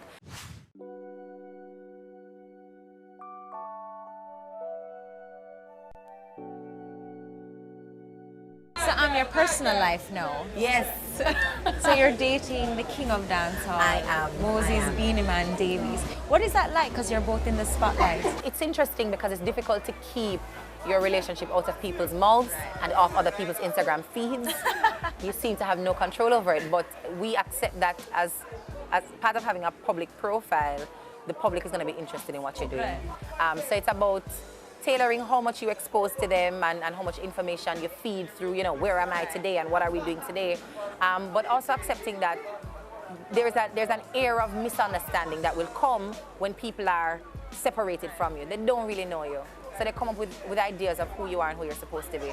But that's about the perception part on the outside. Between the two of us, there's a clear understanding of what makes us comfortable and what makes us uncomfortable. And for the most part, we value simplicity. We value watching Netflix, eating rice and peas on a Sunday, sitting down and talking for much of the night or the evening, going out and having dinner like we're not really famous. Right. So it's about keeping as much simplicity and regularity and normality in there as we can. So when people start to treat us differently, we can accept that, but then we know we can go back to just being regular folk.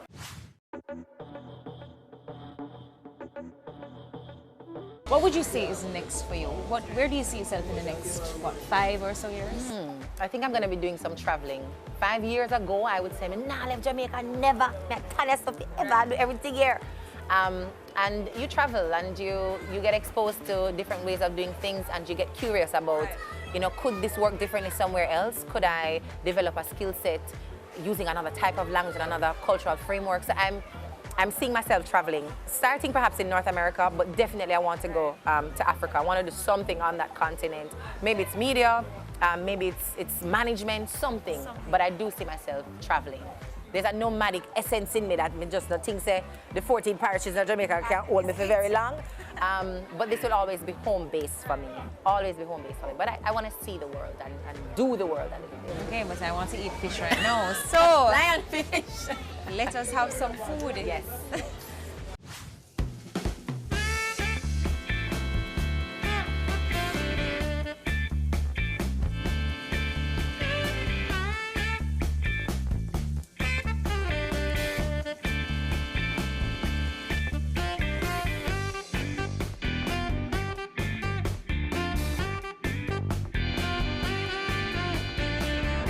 This looks good. That's pretty. Presentation. Thank you very much, Shamar.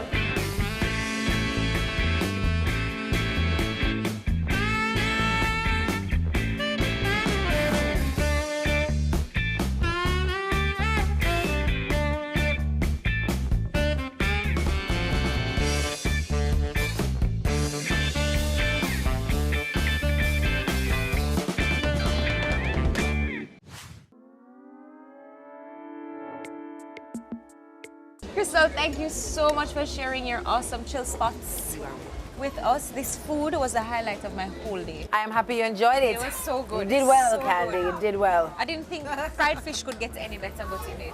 So thank you so much. It was awesome. Thank you very much for having me. And I hope the viewers enjoy, this little peep into my life and what I do. Good job.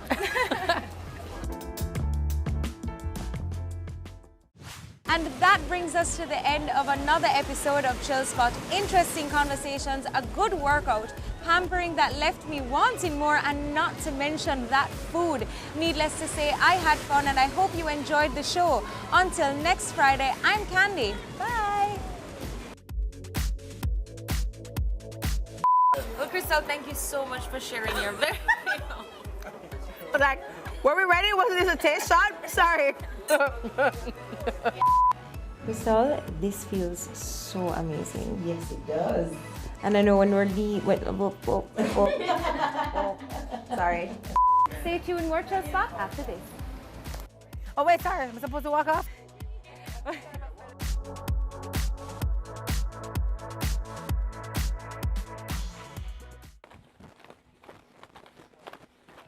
All right, got that shot.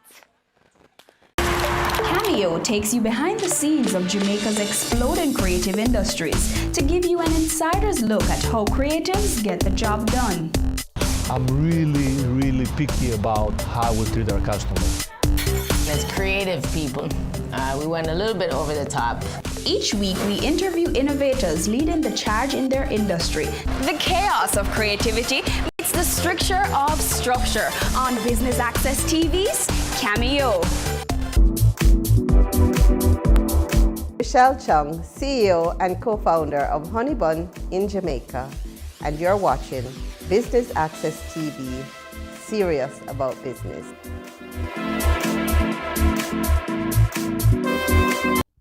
CARICOM News Time is brought to you by Dajin Global.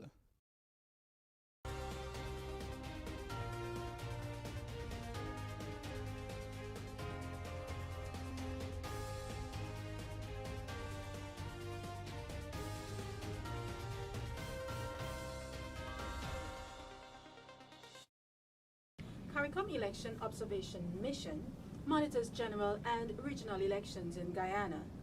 The community is sparing no effort to enhance preparedness for the COVID-19. And the CARICOM Secretary General wants an all-of-society approach in building CARICOM. Welcome to the CARICOM News Time for the week ending Friday, the 28th of February.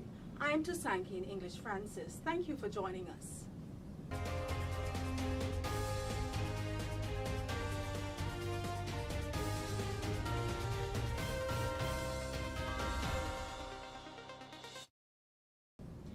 CARICOM Ministers of Health are advancing efforts for a harmonized regional response to the novel coronavirus. About the protocol to guide the region's response, Justine Dunkley-Malcolm followed this discussion and found this story.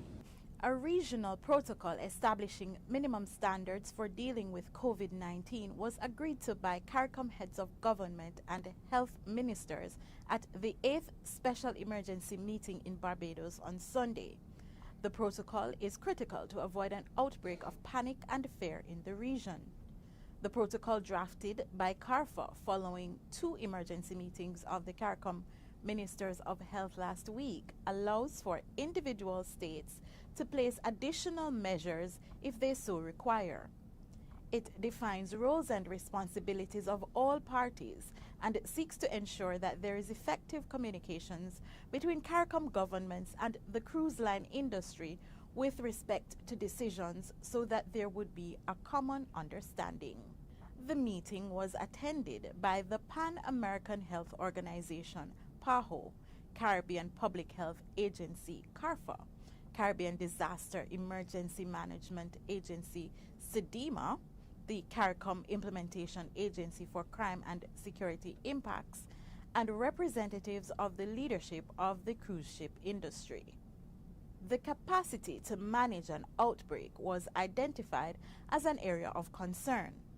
Accordingly, the meeting agreed to establish an expanded Bureau of Heads of Government to continue discussions with the travel and tourism industry, regional financial institutions, international financial institutions, and the private sector.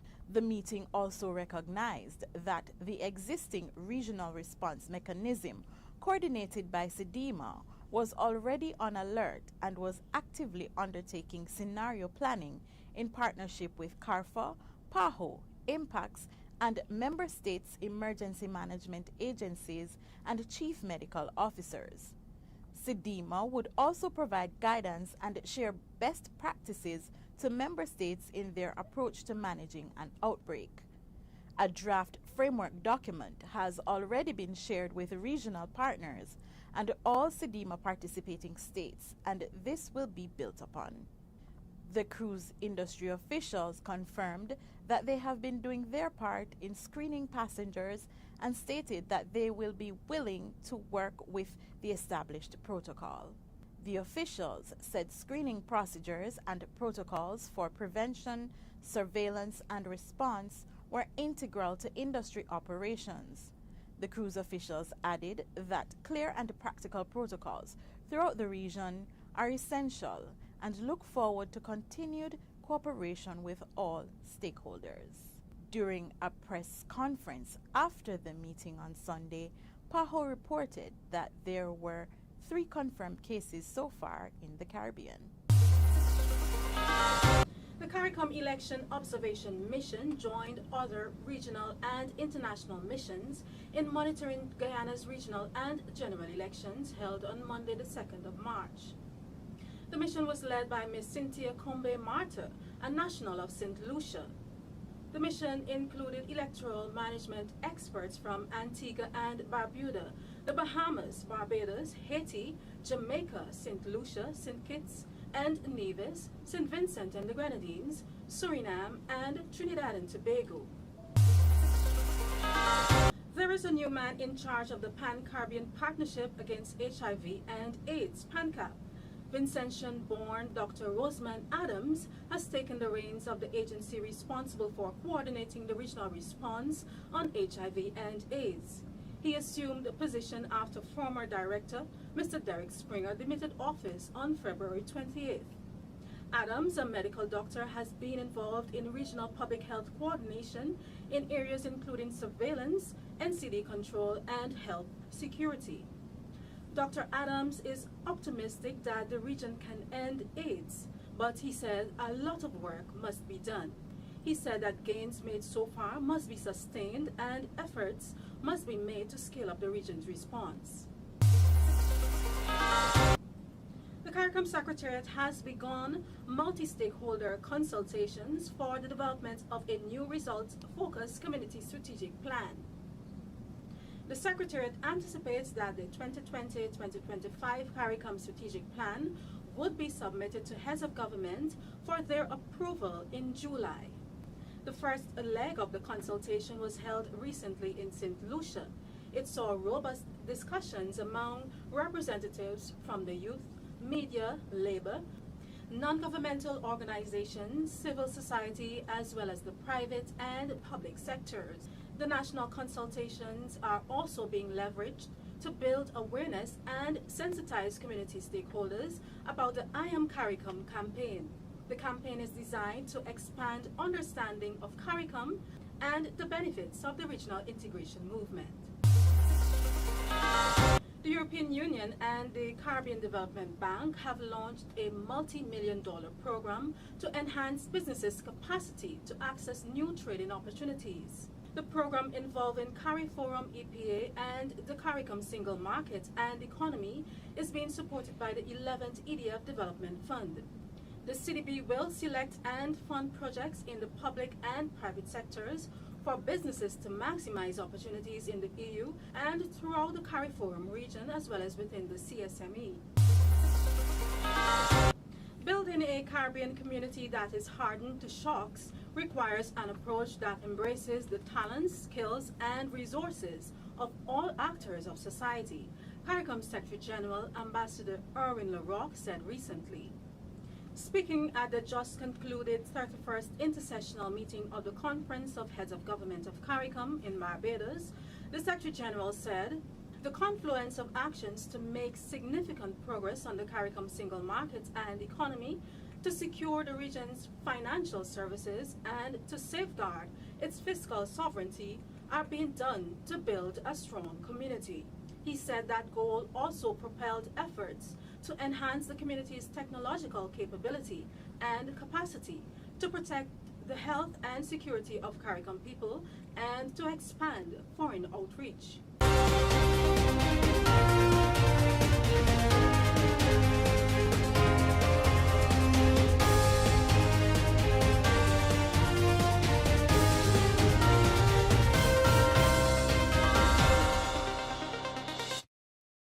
Don't forget that these and other stories are available on the CARICOM news site at today.caricom.org or the CARICOM website at caricom.org. Like our Facebook page, follow us on Twitter, and be sure to subscribe to our YouTube channel. Thank you for watching. See you next time.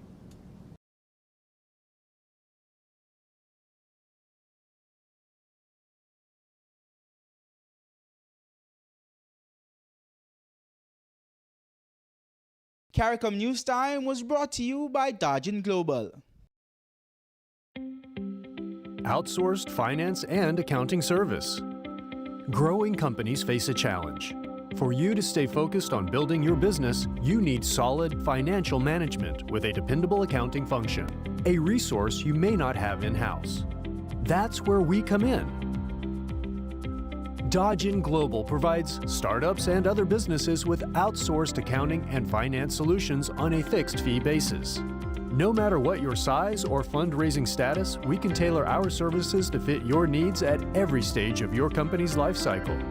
Whether you want to add expertise to your existing team or completely outsource your accounting and finance functions, we offer reliable and economical options, including accounting system installations and upgrades, from simple to complex, help establishing preferred banking, legal, payroll, benefits, and HR relationships, paperless online bill payment and bookkeeping, financial reporting and advice for management and investors, financial statement audit management, sales tax compliance. Our team can help you make smarter, more effective decisions. Let's have a conversation. Contact us at email info@dodgen.global. Website https://dodgen.global.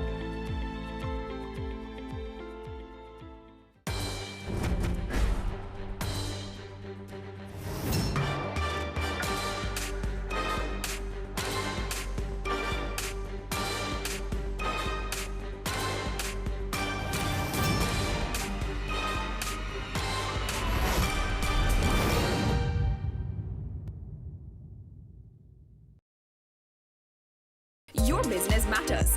Business Access TV offers you the most innovative and effective advertising solution for your business, specializing in B2B sales, cost-effective solutions, the customers you want, the repetition you need. No matter the size and nature of your company, your business matters. Call us at 876-291-6233 or 876-376-4225. Email sales@batvja.com. Cameo takes you behind the scenes of Jamaica's exploding creative industries to give you an insider's look at how creatives get the job done. I'm really picky about how we treat our customers. As creative people, we went a little bit over the top. Each week, we interview innovators leading the charge in their industry. The chaos of creativity meets the stricture of structure on Business Access TV's Cameo. I'm Jean Laurichin, and I'm the Executive Director of ProCom, ProDev, and CCRP. BATV had heard about our outreach arm, which is a Caribbean community of retired persons.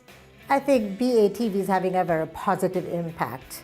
And as a result of that excellent feature, we got more members. So clearly people are watching BATV. I always say to my clients, you should have a 360-degree campaign. Do not limit yourself to one media house. And especially those who are in business, I think it's very important to include BATV in their portfolio. Your business matters. Promote it on Business Access TV.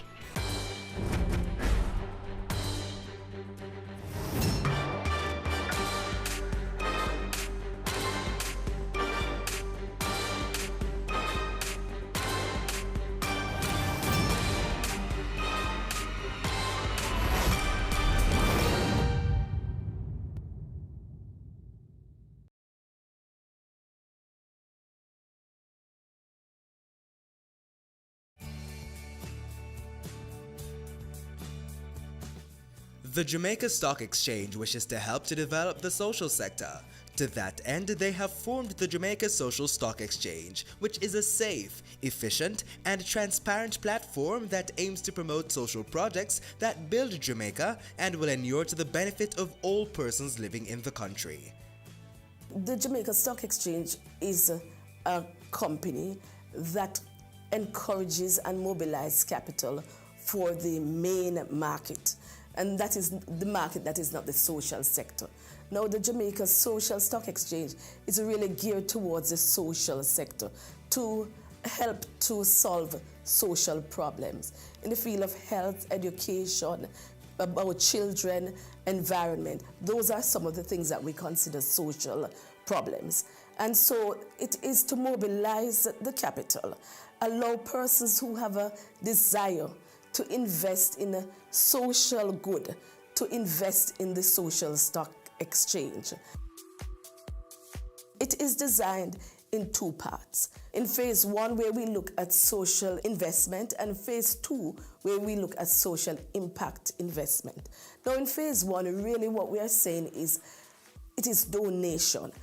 An organization will have a social issue and design it into a project or a program and invite Jamaicans or persons within the diaspora or the entire world to fund this program. Now in phase two, you're going to get a return on investment which is not social. You will be getting shares, natural shares, as you would get if you invested in the Jamaica Stock Exchange. And what you'll get is a return on capital, which is possibly dividend or an appreciation in that share. The Jamaica Social Stock Exchange does more than ask for the funding of these programs, but goes beyond that in terms of monitoring, ensuring that these programs are meeting the targets and the reason for them to have asked for funding in the first place. When we look at this new sector, it is important because holistically, if you do not look on the social sector, you do not improve the other sectors. We want to encourage all businesses in Jamaica to have a corporate social responsibility because it is good for encouraging and the growth and development of businesses.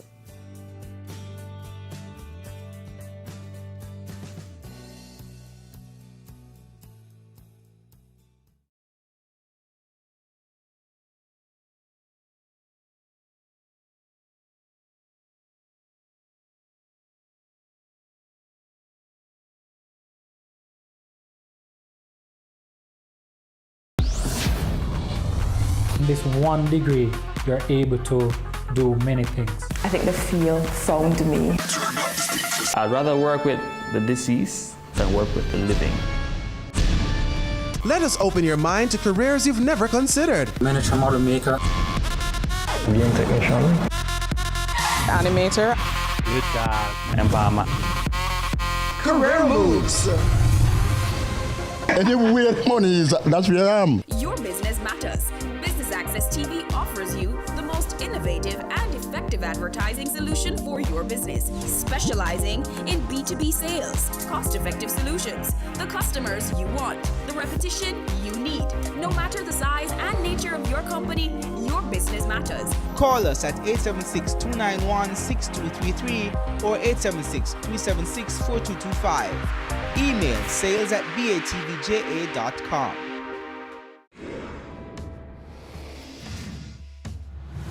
Hi, my name is Diane Plummer and I'm the Managing Director for Your True Shade. So the program that I participated in was Creating Wealth, and it would give viewers an idea of the different processes in Your True Shade, taking the products from the raw materials to the production and then finally to the consumer. Being on Business Access TV has definitely impacted my business because since the feature was aired, I got a lot of calls asking about the products, where they can get products, and asking additional information as well. Another thing that I did was to actually link the video to my social media posts so that persons can actually learn more about the brand. So for persons considering BATV, I would definitely recommend it because you will definitely see the payoff for it. Persons will definitely be interested in finding out more about you as well as your brand.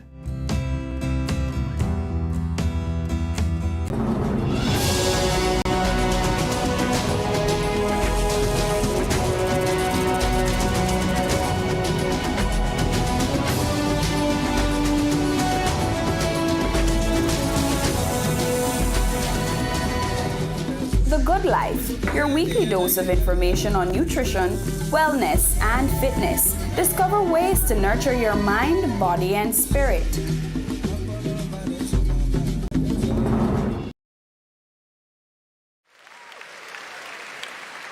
I do have a dream, and I know you have a dream, that we can make Jamaica the place of choice for you to choose to live, to work, to do business.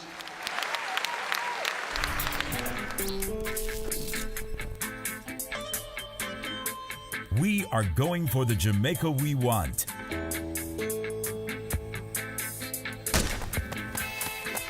Making steady progress to achieve the Sustainable Development Goals in our National Development Plan, Vision 2030 Jamaica.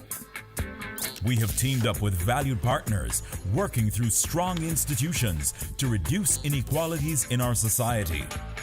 We commit to being responsible in our production and consumption, ensuring we build sustainable communities in harmony with nature.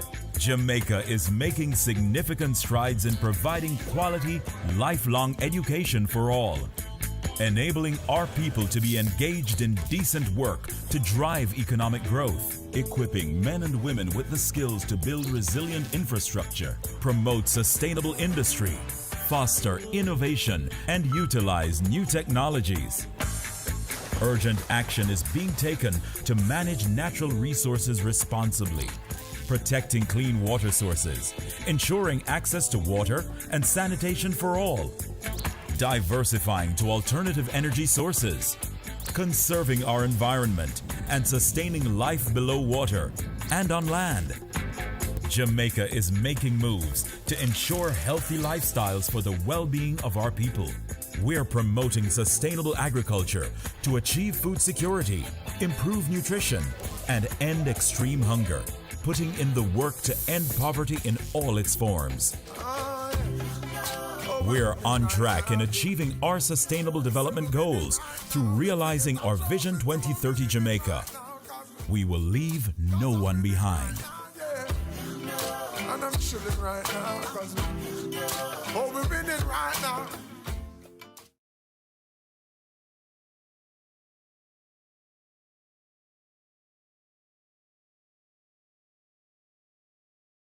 Dodgen Global offers a CPA scholarship program to team members who join our team. A career in accountancy at Dodgen Global is a great choice and can offer you excellent job prospects. We believe that an accounting education is the greatest gift you can give yourself or anyone else. Few gifts make as significant an impact as the gift of an accountancy education with a job. It's a contribution that lasts a lifetime in the form of learning, opportunity, and success. Join our team and get the opportunity to be part of our CPA scholarship program. This scholarships awards program will be administered by the HR department of Dodgen Global. Requirement: first degree in accounting. Employed at Dodgen Global. Willing to pursue the CPA examination. Here's how to apply. Submit application to Staff Accountant, Dodgen Global.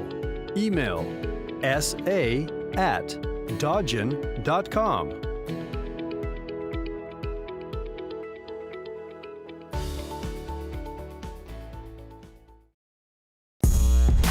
I started out selling out of the trunk of my car. If everybody think the same way, everybody going in the same line. Being an entrepreneur takes everything that you've got. Weekends? What's weekends? We work on a weekend. There are real opportunities everywhere you look. But you have to have the passion. If I do my part well, then everything is okay. We believed in ourselves and our families believed in us. Being convinced of this great opportunity, why we are all here doing what we're doing now.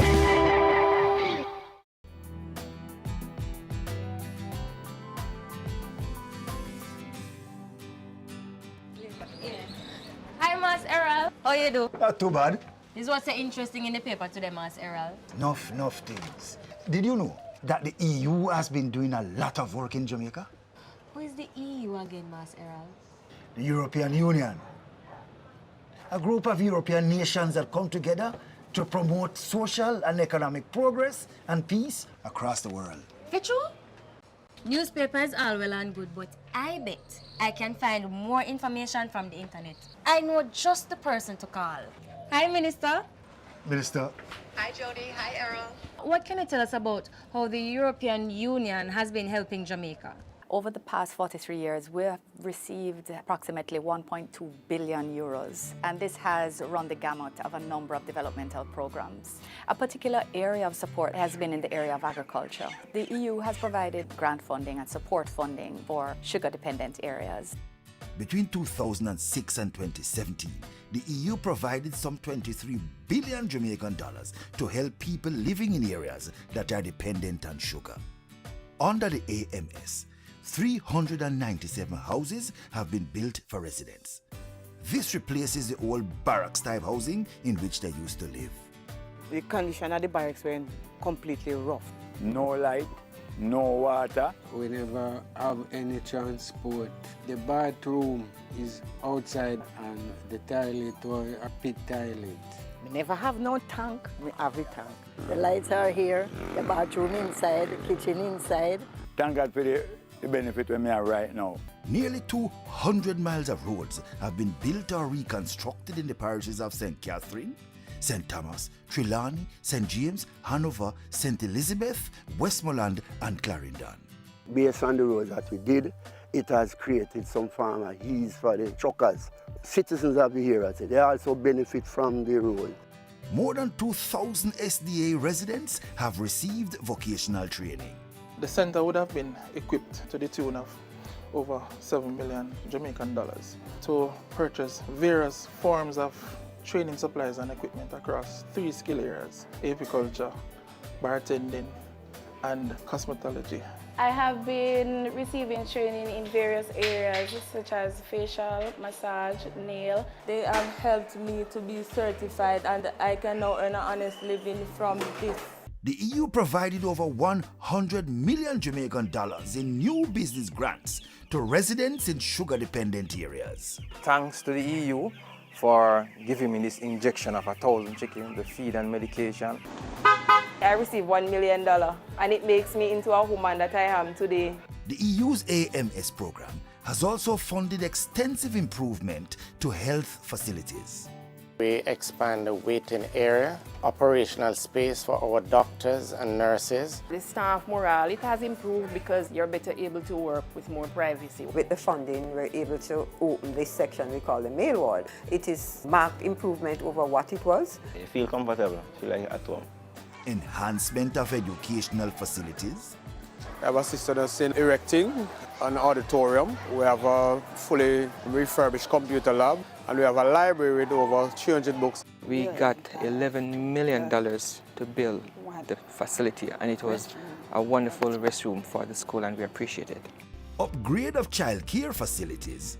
The funds were used to retile the bathrooms. We improved the plumbing area on the dorms, extended the kitchen and the dining room. Conservation of the environment. We embarked on a project here in Salt River, the Portland Biodiscovery Center.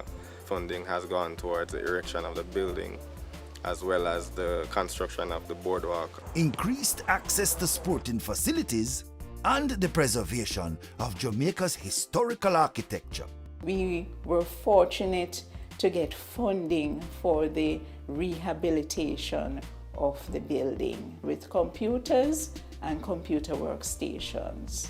The EU-Jamaica relationship has strengthened considerably in recent years. Our contribution focused on building resilience, improving quality of life of people in the communities and providing alternatives. I am absolutely confident that the strong and very constructive relationship that we have today, based on trust, based on partnership, will continue. You see how the European Union partner with us? You're right, Mas Errol. Life's sweet of it true with the EU.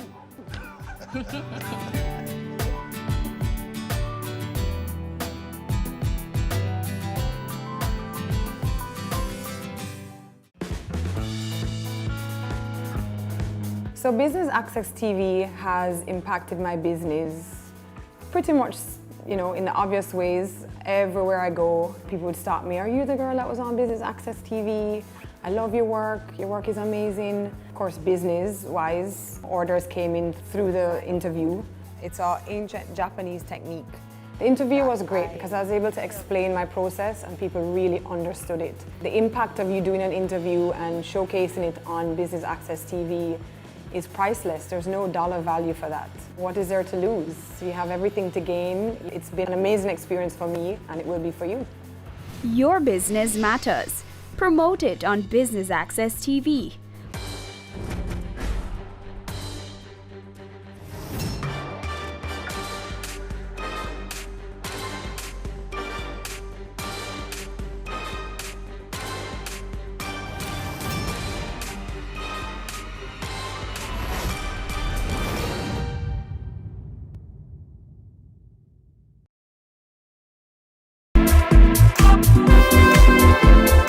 am Jackie Tyson, and you're watching Business Access TV.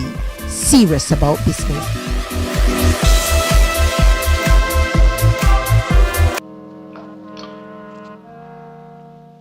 It's a honeycomb. It can't be, it's too big. About 100 million years ago, bees were more like wasps, eating other insects rather than nectar and pollen. It's unclear exactly when bees decided to become vegetarians, but considering the choice between eating a fly and some delicious sweet-tasting nectar from a cherry tree in full bloom, it seems like a good decision. This week on The Good Life, we look at the honeybee and the benefits of the sweet, viscous food it provides.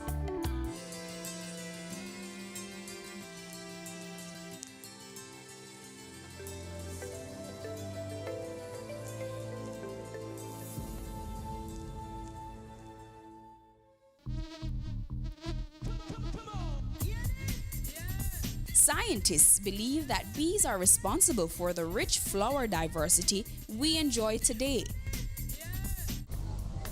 And so it was fitting to journey to the breadbasket parish of St. Elizabeth to talk to renowned bee farmer Elton Cawley. The bee is very important to life itself. The bee supports about 60% of the food production. So without the bee, we probably would not exist. The bee also produces honey, the main thing, honey, which is a health food. Honey is really the nectar that they take from the flower. There are different set of bees in the colony. You have the worker who collects nectar. You have the nurse bee, that is the newly emerged bees. They do housekeeping, like keep the queen clean, feed the young ones, and they do inside work. When they are strong and mature enough, they join the workforce, and they will fly out to collect pollen and nectar. Also, they collect resin from the trees, which are used to make the propolis.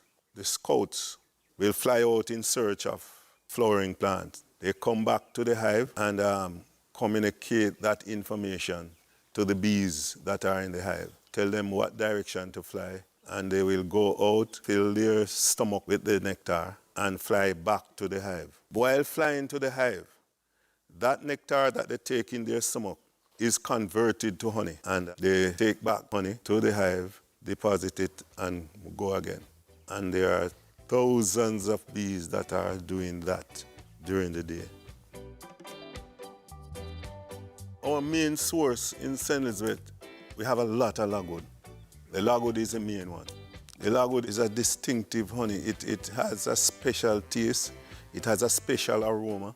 People always go for logwood honey.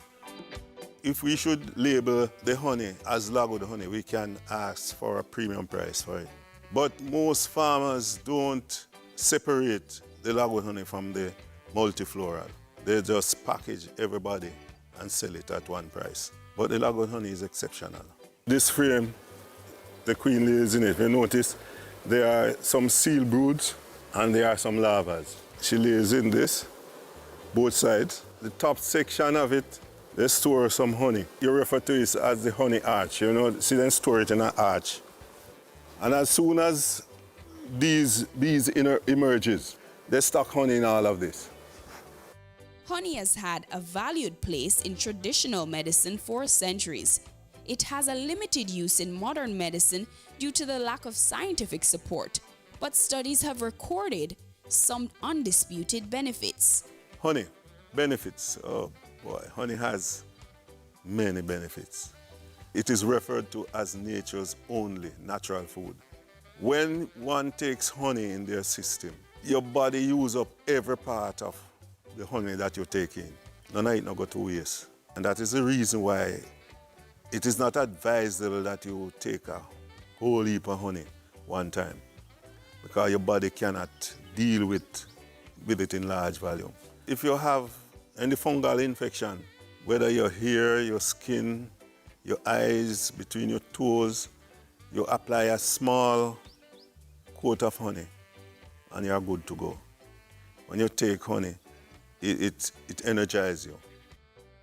It relaxes the nerves. It is suggested that you drink a teaspoonful of honey each night just before you go to your bed. Honey is used in manufacturing. A lot of products that are on the market, honey is part of it. The health food stores do use honey in some of the products. In addition to those benefits, studies have shown that raw honey is linked to healthy weight management when substituted for sugar as a sweetener. Raw honey is said to also activate hormones that suppress the appetite. Raw honey raises levels of health-promoting antioxidants in the body, especially those that have been shown to reduce the risk of heart disease and cancer. In the process of making honey, the bee also produces other health foods. There is also the pollen. It is also a health food. It's one of the high energy food that they produce for themselves. Pollen, it's not recommended that you mix it into a hot drink. If you expose it to a high temperature, it will destroy the enzymes in the product. So it will basically be useless. You can use it on your salad, you can mix it in your fruit drink, and you can eat it straight. Because of its multiple health purposes, it can be used widely. Bee pollen contains more protein than any animal source and more amino acids than an equal weight of eggs or beef. It is also in raw honey, which is known to ward off infections and provide natural allergy relief. The wax is another product of the hive. They will eat back some of that honey. That's the mature bees. And there's a special gland inside of them that convert the honey to wax. That wax they use to build the combs and to build the cells and to seal it whenever they fill it with honey. When we extract the honey, we find ourselves with the extra wax. We can either sell it or use it back in the hive. The wax that is sold is often used in the hair and beauty industry as an ingredient in lip balms and natural makeup. It is used in moisturizing body bars to combat chronically dry skin, eczema, and other irritating skin conditions, and is excellent for conditioning and strengthening braids and dreadlocks. The bees produce the propolis mainly from the resin of plants, and they mix it with some enzymes and other products. The propolis have antibiotic propensity, so they use it to sterilize everything inside there. Even when the bees go out and collect, they have to pass through the entrance, which is coated with propolis. It helps to clean the system. If something goes in the hive and they cannot manage to take it out, they propolize it. You use the propolis to seal it so it cannot contaminate anything inside there. When the bees work inside there, the honey, the bee bread, the pollen, whatever they store inside there, it is not contaminated. It is clean. The only time that any product from the hive will be contaminated is after it is taken out. It depends on how you process it. Not many of us have started extracting propolis, but there's also a market for propolis. There's also a market for the royal jelly, but I don't know of anybody in Jamaica that is extracting royal jelly. It's very expensive and it's very technical. There are some people who go into flavored honey, but for medicinal, I'm certain about the honey and garlic. I do use it myself. It's a very good remedy for cough and cold.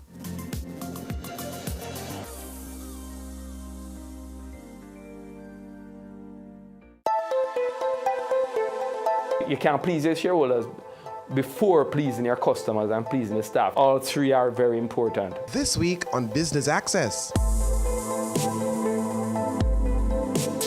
The reality is that any city that is going to grow and going to develop, you can't have the same old looking buildings. The reality is that you have to be modern. You have to modernize to draw attention, to draw investors into the country and so on.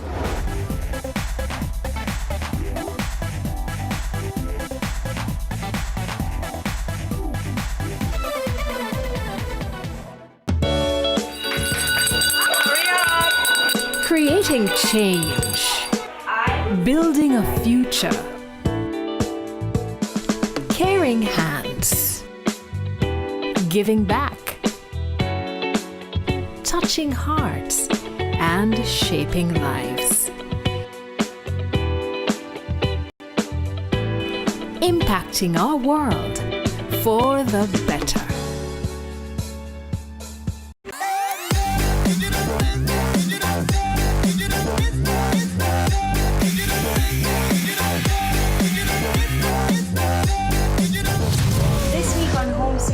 We go around Jamaica to visit a few of our most historical homes, each with their own little story. Our first stop, let's find out.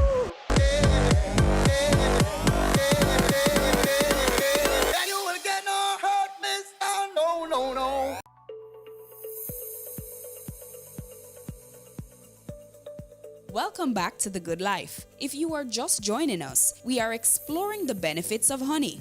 Let's look at the queen bee. The queen is the most important bee.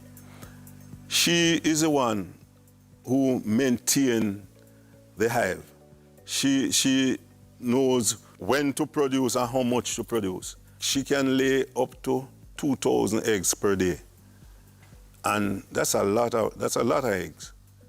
And that is why you find there are so much workers in the hive, because she's the one who lays all those eggs. She lays the drones in the drone cell when it is necessary.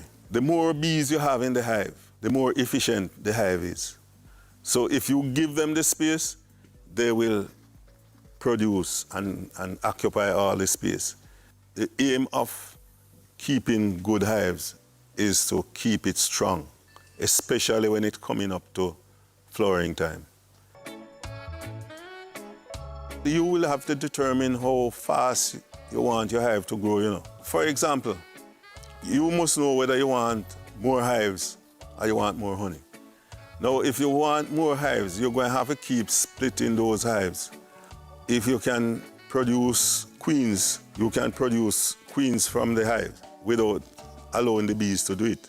We have a few queen producers in Jamaica. I am not one of them. I use the traditional method, the old-time method, right? By setting the bees, make them queenless, put some bees together, make sure you have eggs, larvae, and seal brood with those bees that you put down there, and they will create a queen. 7 days after you put down those bees, you will go back and you check if they are producing a queen. All the eggs, that 2,000 eggs that she lay per day, most, I would say 2/3 or more of those eggs are fertilized. Any one of those eggs, they can convert that to a queen. Those bees, they have a special gland in them that generate the royal jelly. That's why they call them the nurse bees, because they are the ones who produce the royal jelly that they use to feed the larva and to feed the queen. And by the way, the queen only eats royal jelly, and she's fed with the royal jelly by the nurse bees. They build one of these worker cells, or two, and they feed it, they stock it with royal jelly. Fill it up, they build it longer than the ordinary worker cell, and stock it, fill it with royal jelly, and seal it, and leave it there. After some days, a queen will re-emerge. With growing campaigns about health and wellness, more people are opting to use honey as the preferred sweetener. But can we satisfy this demand? There's a high demand for honey locally. We can't even think about the international market because we are not producing enough to satisfy the local demand. So therefore we have to be focusing now and upping our production so we can meet the local demand. There are about 48,000 hive of bees in Jamaica presently. This is coming out of the Ministry of Agriculture. I think they did a survey. And we have about 30,000 beekeepers. Most honey producers, they dispose of their honey by June. And after that, the people who have some honey still purposely hoard it so that they can ask for extremely high price. But from January to June, honey, this price is sort of stable. Though there is potential and hope for growth for the bee industry in Jamaica, Mr. Cawley outlines some hard facts about its current state that may hinder development. I would say at this point that beekeeping is a pretty expensive venture to go in. But the good thing about it, you can recover your investment within 2 years if things are normal. Bees are selling now anywhere between $15,000 and $20,000 per single colony, full single colony, 15 and 20,000. You can get it cheaper, and some people are asking more. But it depends on who is selling it, because some people just get fed up and want to get out of it, so they will sell it for any price. They will sell it for cheaper than that. So if you're lucky to find someone like that, fine. But it's not only the cost of the hive. There are some other equipment that you have to buy. You have to buy a veil. A veil is running between $3,000 and $4,000 per veil. Hive tool, probably about $1,200 or thereabout. You have a smoker running between $10,000 and $11,000. The hive body is sold at about $1,500 each. The frames are sold at $150 each. Foundation is $2,000 or more per pound. Now, if a person sells you a hive of bees for anywhere between $10,000 and $15,000, the hive body, the frames, the foundation, that will be part of that package. Here's the hive tool, the smokers, those are additional to the $15,000. The last price is about between $1,200 to $1,500 per 750 ml. The bulk honey is going about $30,000 per 22 liter, about 5 gallon. That's expensive. This type of price is as a result of the higglering. The higglers will buy the honey and they will go out there and sell it for any price. There are some people who will buy the bulk honey and keep it until these times when the honey is short. So they will go out there and sell it for some really high price. The interesting thing about it is that people are buying it. So that is the reason why the honey price won't be stabilized for now.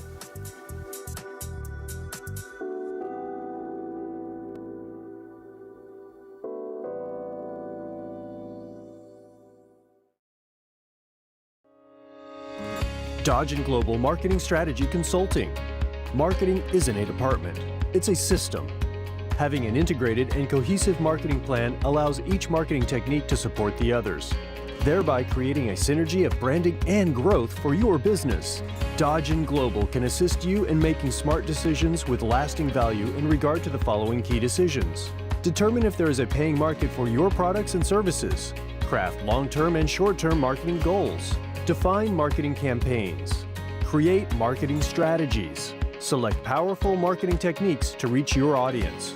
Choose a brand and image that reflects your core message. Design marketing materials. Design internet marketing strategies. Track marketing results to determine the strongest techniques.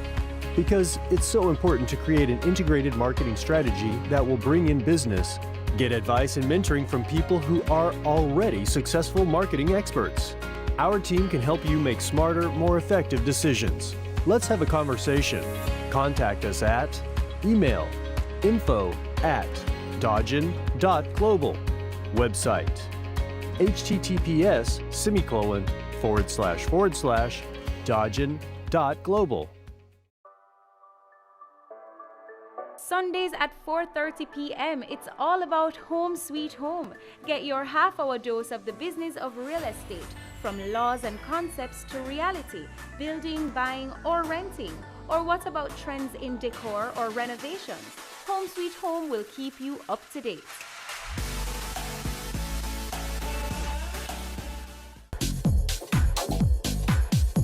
My name is Levon Flynn, and you're watching Business Access TV. Serious about business.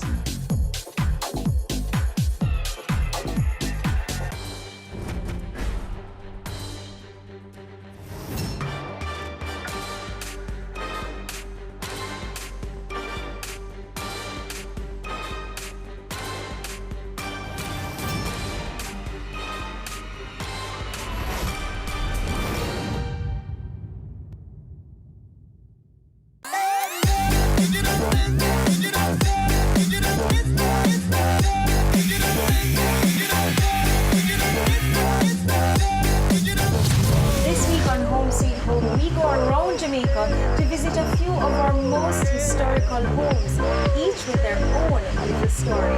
Our first stop, let's find out.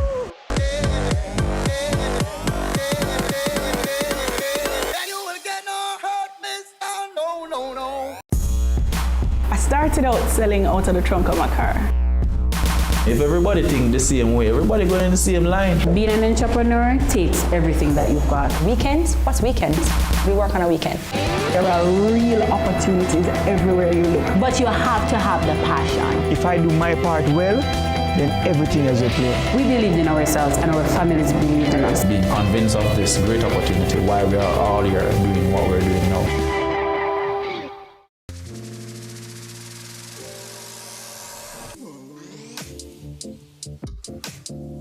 Welcome back to The Good Life. Before the break, bee farmer Elton Colley highlighted some major concerns faced by the bee industry in Jamaica. He continues. The bee industry have been suffering for some time now.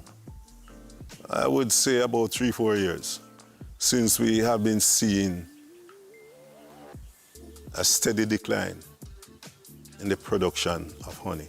If your bees are not strong, even though the plants are flowering, they will not be able to collect enough nectar to produce the honey in large volume. So the key is to keep your bees strong. And our strength has been declining over a number of years. We have been looking at several factors of the decline locally. Up to this point, we haven't come to any conclusion as to what is the cause of our problem or decline in Jamaica. There was a time we were looking at a type of insecticide that the farmers use, that they say it is neonicotinoid, but they haven't come to any conclusion. We are still out there hoping for the best. We have been doing our in-house maintenance, and we are dealing with whatever other challenges we are having. But outside of bee farmers who are doing what they can to save the bee industry, who else can help? The Ministry of Agriculture. Yes, they can do a lot. Firstly, there should be some regulation as to the destruction of the plants that generate nectar for honey production. What is happening to us in St. Elizabeth? Coal burners is playing havoc on our main honey producing plants, the lagwood. They will go into an area where lagwood is, and when they are finished with it, you don't see nothing. Everything is flat. That is a dangerous practice for honey production. There is still some regulation as to the importation of honey. I think that is still in place. I think they need to ensure that nobody bring in honey in Jamaica, because without it, it's being properly screened. Honey carries some of the problems like the foul brood, for example. From an area is contaminated with foul brood, the bees will spread it within the area that they forage. They take it to the plant on their legs, they leave the spore on the plant, and bees from a healthy hive will go to that same flower, pick up the nectar along with the foul brood spore, and take it back to the healthy hive. Foul brood, it destroys the hive over time. We also have pests. There is a mite and there is a hive beetle that we have in Jamaica now. But we are working on it. We are trying to see if we can counter it or to decrease the population of these pests and disease. Individual farmers will have to apply their own remedy. For the mite, there is a chemical that you use. But another problem with using that chemical, it can get in the honey, so you can only use it at a certain time. And not everybody going to adhere by the rule. So we stand a chance of contaminating the honey. And if we run in that problem, when we reach the point to export, we're going to have a problem. Pre-de-lase is a problem in some of the areas. I myself have suffered a little bit of pre-de-lase problem, but it's not widespread. We are in discussion with the apiculture unit in the ministry as to the best way to counter the pre-de-lase problem. There are some things that we plan to do. I cannot say it now publicly because, for security purpose, we can't disclose. However, hopefully, we'll get on top of it. Despite evidence that much more needs to be done for the bee industry to prosper, Mr. Cawley notes that he is beginning to see signs of improvement in bee season, which he finds encouraging. The main flowering time starts about December, January, February, March, down to April, May. After that, the flowering will cut back, and that's the dearth period. The dearth period is when they don't have much out there. But if it's an extreme condition where it's dry, we have to feed them full scale with either sugar or soya blend along with pollen substitute. The honey production, honey, pollen, propolis, all of them, they produce in large quantity from December to April. The bees are looking better at this time of the year than they have been looking the past 2-3 years at this time. So we are hoping that it is a sign of a turnaround for the industry.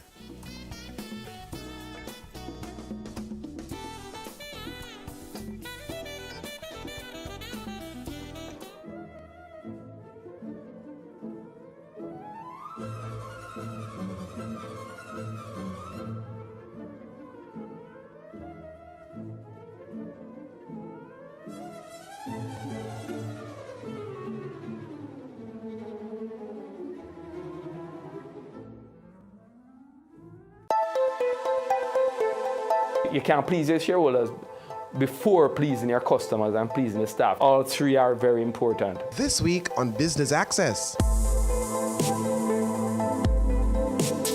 The reality is that any city that is going to grow and going to develop, you can't have the same old looking buildings. The reality is that you have to be modern. You have to modernize to draw attention, to draw investors into the country and so on.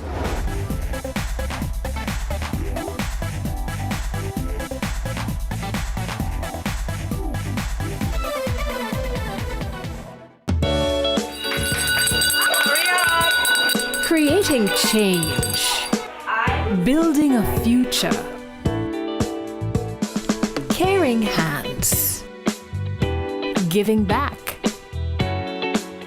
touching hearts, and shaping lives. Impacting our world for the better.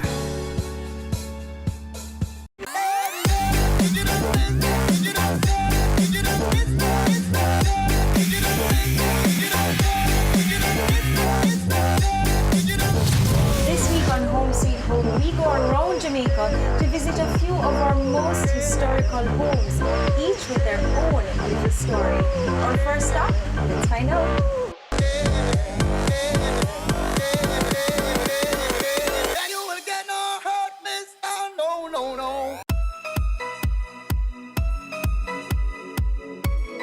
Hey guys, I'm Candy and welcome to Chill Spot, Jamaica's ultimate leisure show. This season promises to reveal some of the hidden treasures of the lifestyle industry by taking you to the chill spots of some of Jamaica's most brilliant business minds, giving you a glimpse into how they choose to unwind and just hold a vibe. You won't want to miss what happens next. Stay tuned.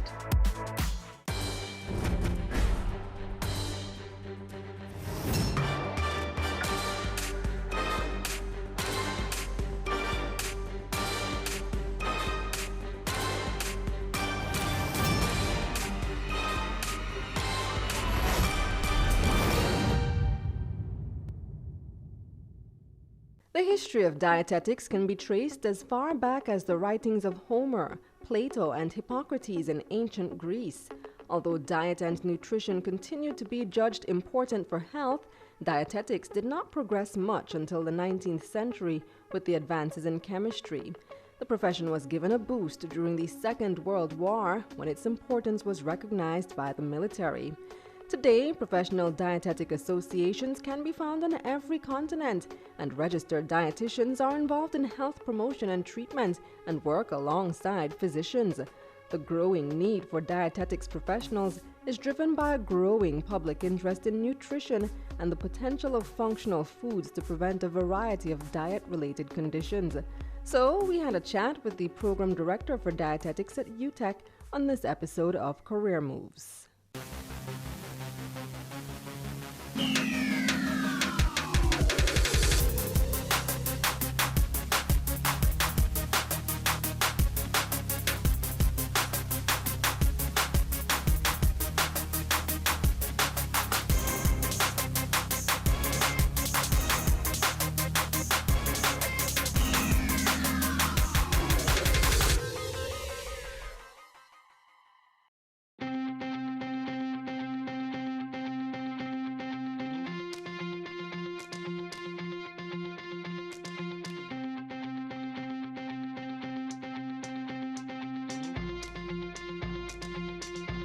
I'm Ava Simpson. I'm a registered dietitian and I'm currently serving as the program director for the Dietetics and Nutrition course of study at the University of Technology, Jamaica.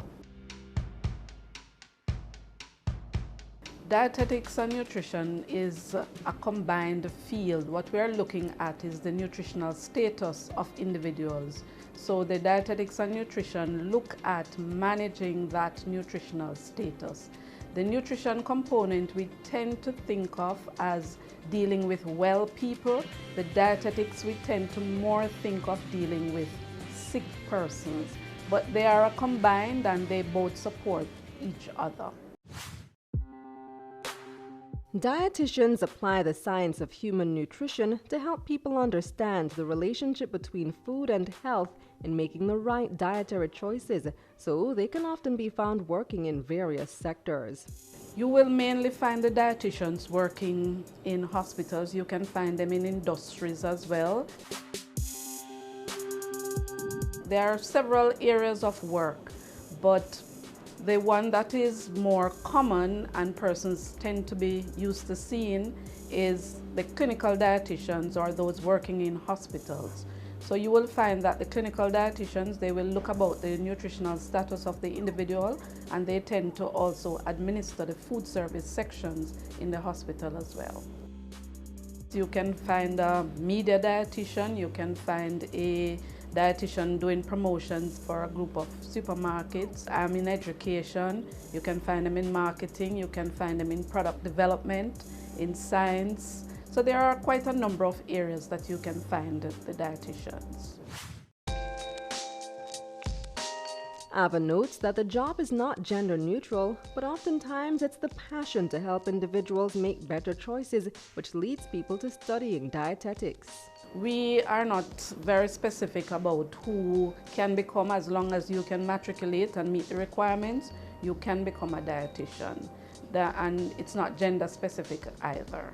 In looking at many of the applications that I get in, most of them have a passion for looking about individuals and want to look at the nutritional health of individuals. So what you find is that looking at the epidemiological profile of the population, what we are saying is many of the illnesses are related to diet, what people eat. And therefore, many persons become interested when they find out how important what you eat and how you eat is to your health. Many persons tend to lean towards wanting to do the science. I was applying for university and not sure where I wanted to go. I knew it was something in the medical field, but not exactly sure what it is that I wanted.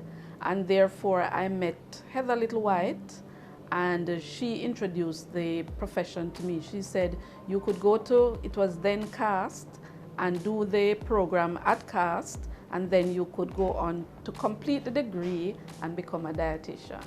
I did not develop as a straight path in dietetics. I did a diploma in dietetics and nutrition from the then CAST, College of Arts, Science and Technology. And then I went on to work as a paraprofessional in the hospital. So I started working at the Conway Regional Hospital, and I worked there for many years as a food service manager. I left and went into industry for a number of years, and then the passion beckoned. The call to come back to dietetics beckoned. And so when UTech started offering the degree towards completing for a registration, I applied, completed the degree, and the Ministry of Health offered an internship. So I went into the internship program and completed as a dietitian. I also started working as a dietitian at the Conway Regional Hospital and the Western Regional Health Authority. She shares what goes into the daily preparation and day-to-day affairs of a dietitian. As I said, there are several arms of the dietetics profession, so you might find yourself in promotion, in administrative dietetics. In administrative dietetics, in, say, a hospital, what we would normally be looking at is producing the meals. So we look at preparation and production of the meals. Our need comes from the patients on the ward. So we are going to prepare meals according to the needs for the patients on the ward, or whoever the hospital is catering to at that time. So we would look about that, and you could look at the whole production, food production there for meals. The other section is going to be the clinical section, where we would either be sitting in the clinics or the patient would come to us in our offices for counseling. So we could be doing nutrition education to the clients out there, or we could also be doing the in-depth nutritional assessment for individual clients. We are fulfilling a great need, and it is sometimes sad when we spend so much in the curative areas when we should be spending a lot more on prevention.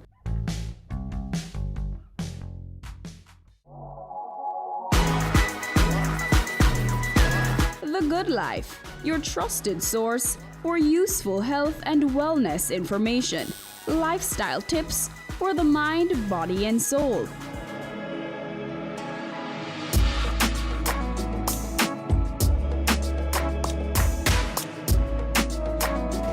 Tune in Tuesdays at 8:30 p.m. on Business Access TV. You can't please your shareholders before pleasing your customers and pleasing the staff. All three are very important. This week on Business Access. The reality is that any city that is going to grow and going to develop, you can't have the same old looking buildings. The reality is that you have to be modern. You have to modernize to draw attention, to draw investors into the country and so on.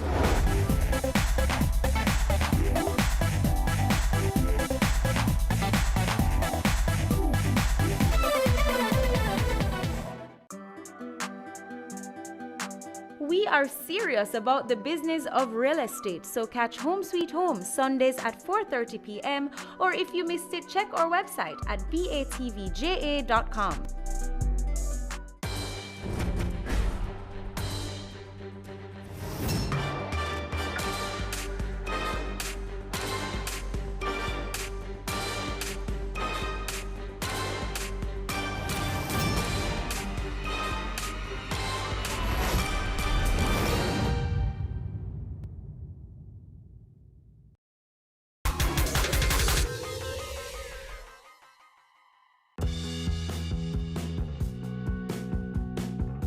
I think so, because what you see is a westernizing of our diet, because back then, our diet used to be more complex. And now with the ease of obtaining meals and the affordability, we have a lot of communicable diseases like diabetes, hypertension. Well, I don't have information as to the amount of dietitian to the population, but what I do believe is that they're an integral part of the healthcare team and that people should have access to a dietitian, particularly those who have chronic diseases. I absolutely believe that we need more dietitians in Jamaica, because even though some persons might have the desire to be more health conscious, to live a more wholesome life, they don't necessarily know the right way to go about doing this. So a dietitian would assist in this regard.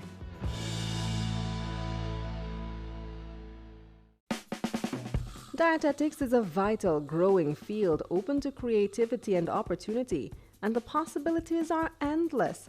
So students, upon entering UTech, are expected to meet the matriculation requirements. So the prerequisites for matriculation to this university, we require at least five CSEC or equivalent. So that's math, English, chemistry, biology, or human and social biology, and one other science subject.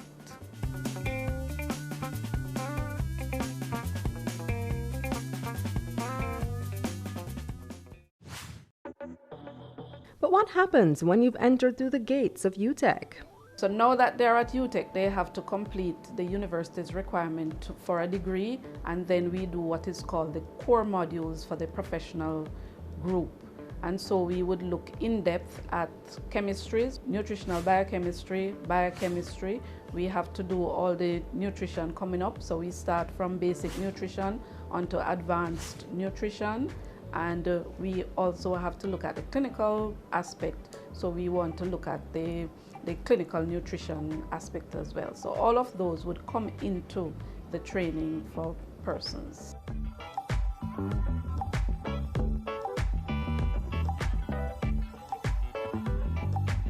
After you come to UTech and you graduate now, we are giving a Bachelor of Science in Dietetics and Nutrition. They require the 1-year supervised practice or practicum or clinical practice. After that, UTech is also currently offering that equivalent program, which we call a postgraduate diploma in dietetics and nutrition. So they can do the 4-year degree, go on to the postgraduate degree, diploma, and then complete their full training to become a dietitian. The Northern Caribbean University, they also offer a degree in dietetics and nutrition. Dietitians play a key role in the management of diseases and conditions and may be seen as beneficial to your health. I once read that if we could tackle the obesity problem, then it would be well worth the time spent in training. And therefore, you could well imagine that obesity is central to all the chronic illnesses and therefore could really prevent obesity in our society. In preventing obesity and many of the chronic illnesses, we are looking at productivity, we are looking at cost in the healthcare system, and therefore the final analysis is the budget and the cost it takes to manage all of these illnesses. We are fulfilling a great need, and it is sometimes sad when we don't look more at the preventative aspect of managing many of these illnesses, and we spend so much in the curative areas when we should be spending a lot more on prevention. The nutrition interventions and the interventions by the dietitians in preventing many of these illnesses could be very, very valuable to our society. However, in Jamaica, the field is not fully utilized and could see room for further employment. The traditional areas, we may say, are a bit saturated at this time. We recognize that the ratio for dietitians to population is very, very low in this society, so we are not meeting, so we are not seeing a need for them. But if we should look at international standards, then we would really recognize that we have a much greater need for persons to work in this area. We have not tapped into many of the non-traditional areas where dietitians are needed. So we are not there as much into the research areas. We are not there as much into the food industries, into the agricultural areas, into the school feeding programs. We have not even tapped into those areas as yet. So there is great need and potential for growth for the persons in this area. We do get a fair amount of applicants for the program. We get more than we would need on a yearly basis.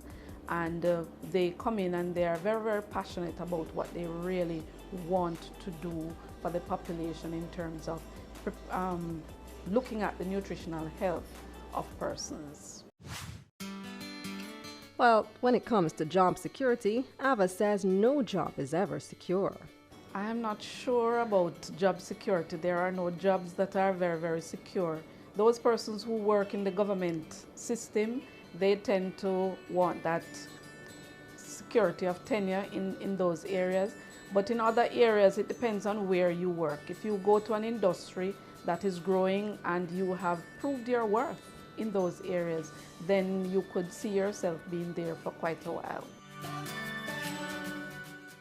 We really need persons to understand the roles and functions of dietitians and what they do and how they can assist individuals.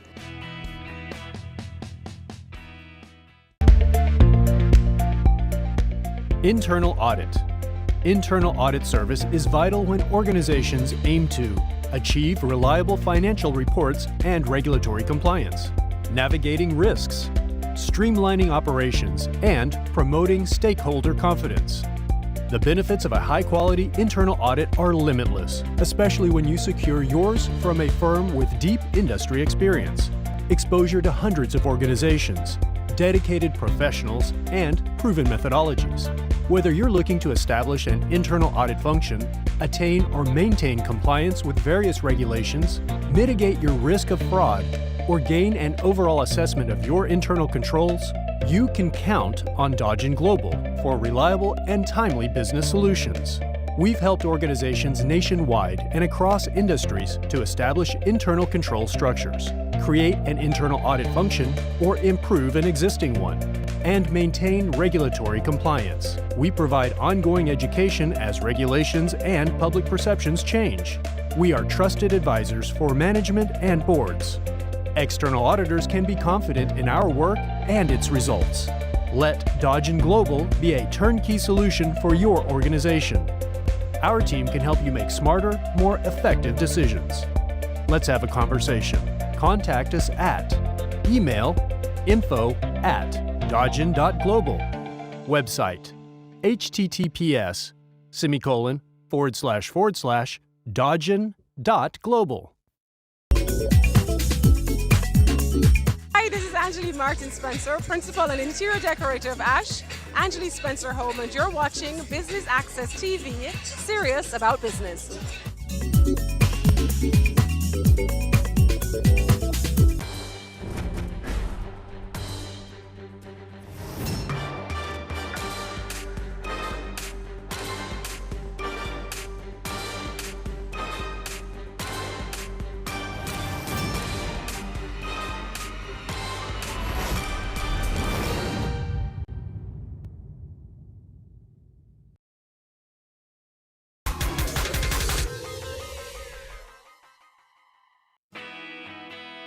Dietitians work with groups and also on an individual basis with patients of all ages, so a number of key skills are required. Key skills, we're going to look at critical thinking. Somebody must be able to look, analyze information, because once you collect all of that information about the individual, you look at assessment, and then you will have to draw conclusions. And from this conclusion, now you're going to plan for this individual, and then you are now going to implement that information. So I would say critical thinking skills is very, very important in this particular area. We also want persons who can find accurate information, be able to probe deeply, and be able to pull out accurate information from persons. We really need persons to understand the roles and functions of dietitians and what they do and how they can assist individuals. Too often when clients come to see me, they come at the end of the road and they keep asking, why wasn't I sent before, or why didn't I know about your services before, or so. So we tend to get them at the end of the road. We want to get them early, before disease start prevention. We want to get them early in the course so that we can manage to prevent other complications. And if they come later in the day, we want to get them when we can do something for them. We don't want to get them at the end of the road when there's hardly anything we can do. We can just make their lives comfortable. Graduates are prepared for work in a wide range of areas, including private practice, patient and clinic care. I see a number of persons getting jobs. We work as medical professionals, and therefore a lot goes on in the medical field.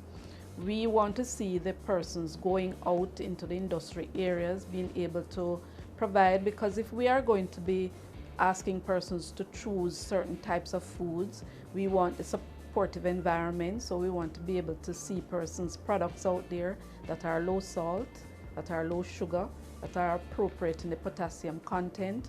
We want to be able to tell persons how to eat and to make sure that the agricultural produce do meet their requirements. So we want persons in those areas to make sure that our products are good quality products, and that after we recommend all of this, persons will be able to eat and be nutritionally well. I think for the purposes of this, I'm going to say the difference between a dietitian and a nutritionist is based on their academic development.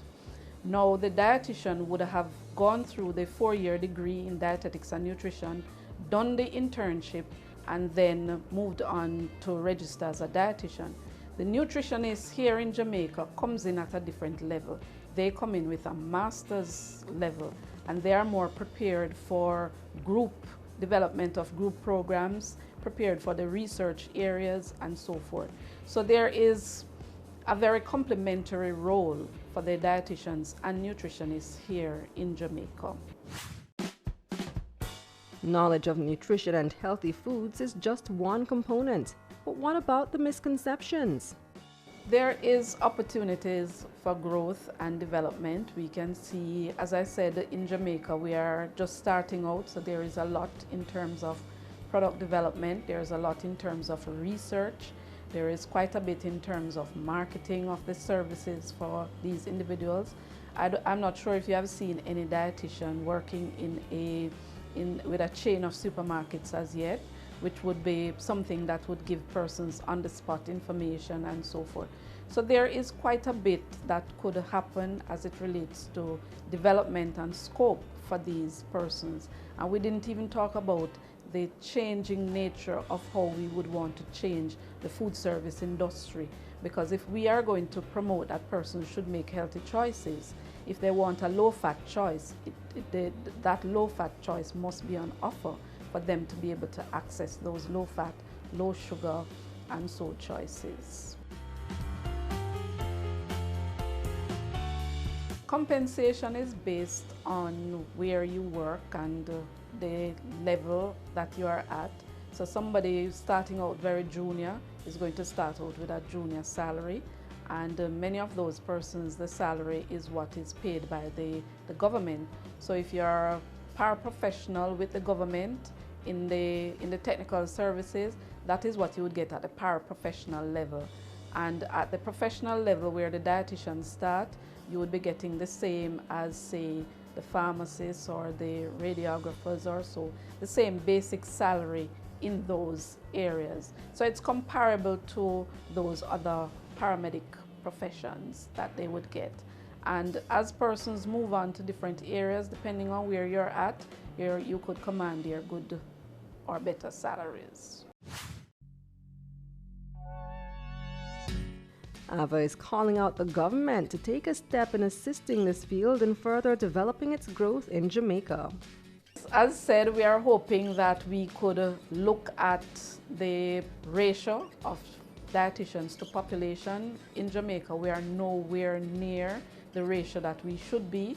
So if the government look in that way, and I want to be bold and to say to them, if they do not look at the nutritional health of the population, they would not be achieving their goals for Vision 2030, and therefore they must look at the contributions that should come from dietitians and nutritionists in terms of meeting those goals. And in every area that they want to think of, the dietitians and the nutritionists are important.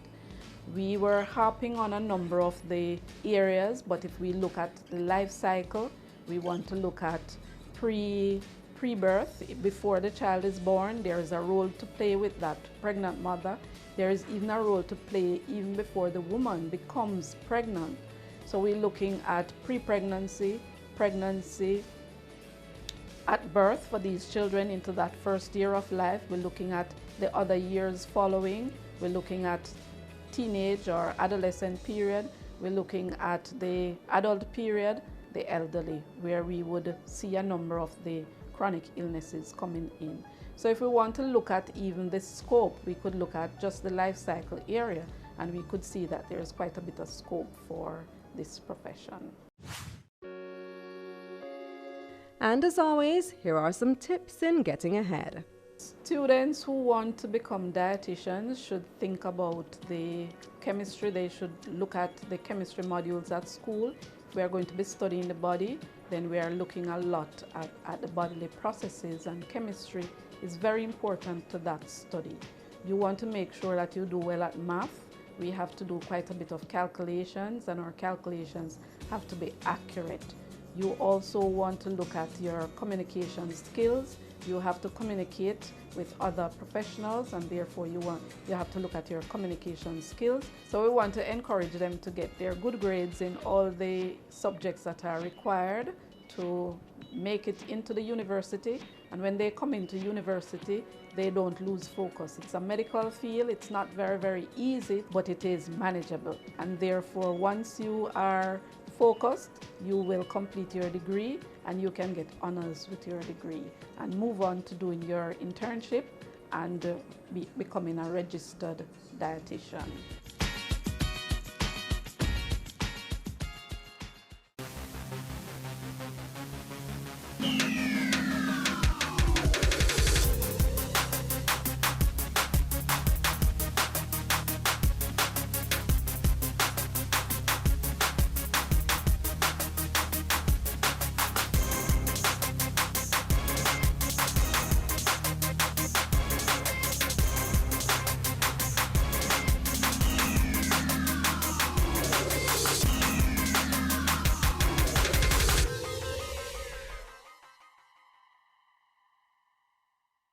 Your business matters. Business Access TV offers you the most innovative and effective advertising solution for your business, specializing in B2B sales, cost-effective solutions, the customers you want, the repetition you need. No matter the size and nature of your company, your business matters. Call us at 876-291-6233 or 876-376-4225. Email sales@batvja.com.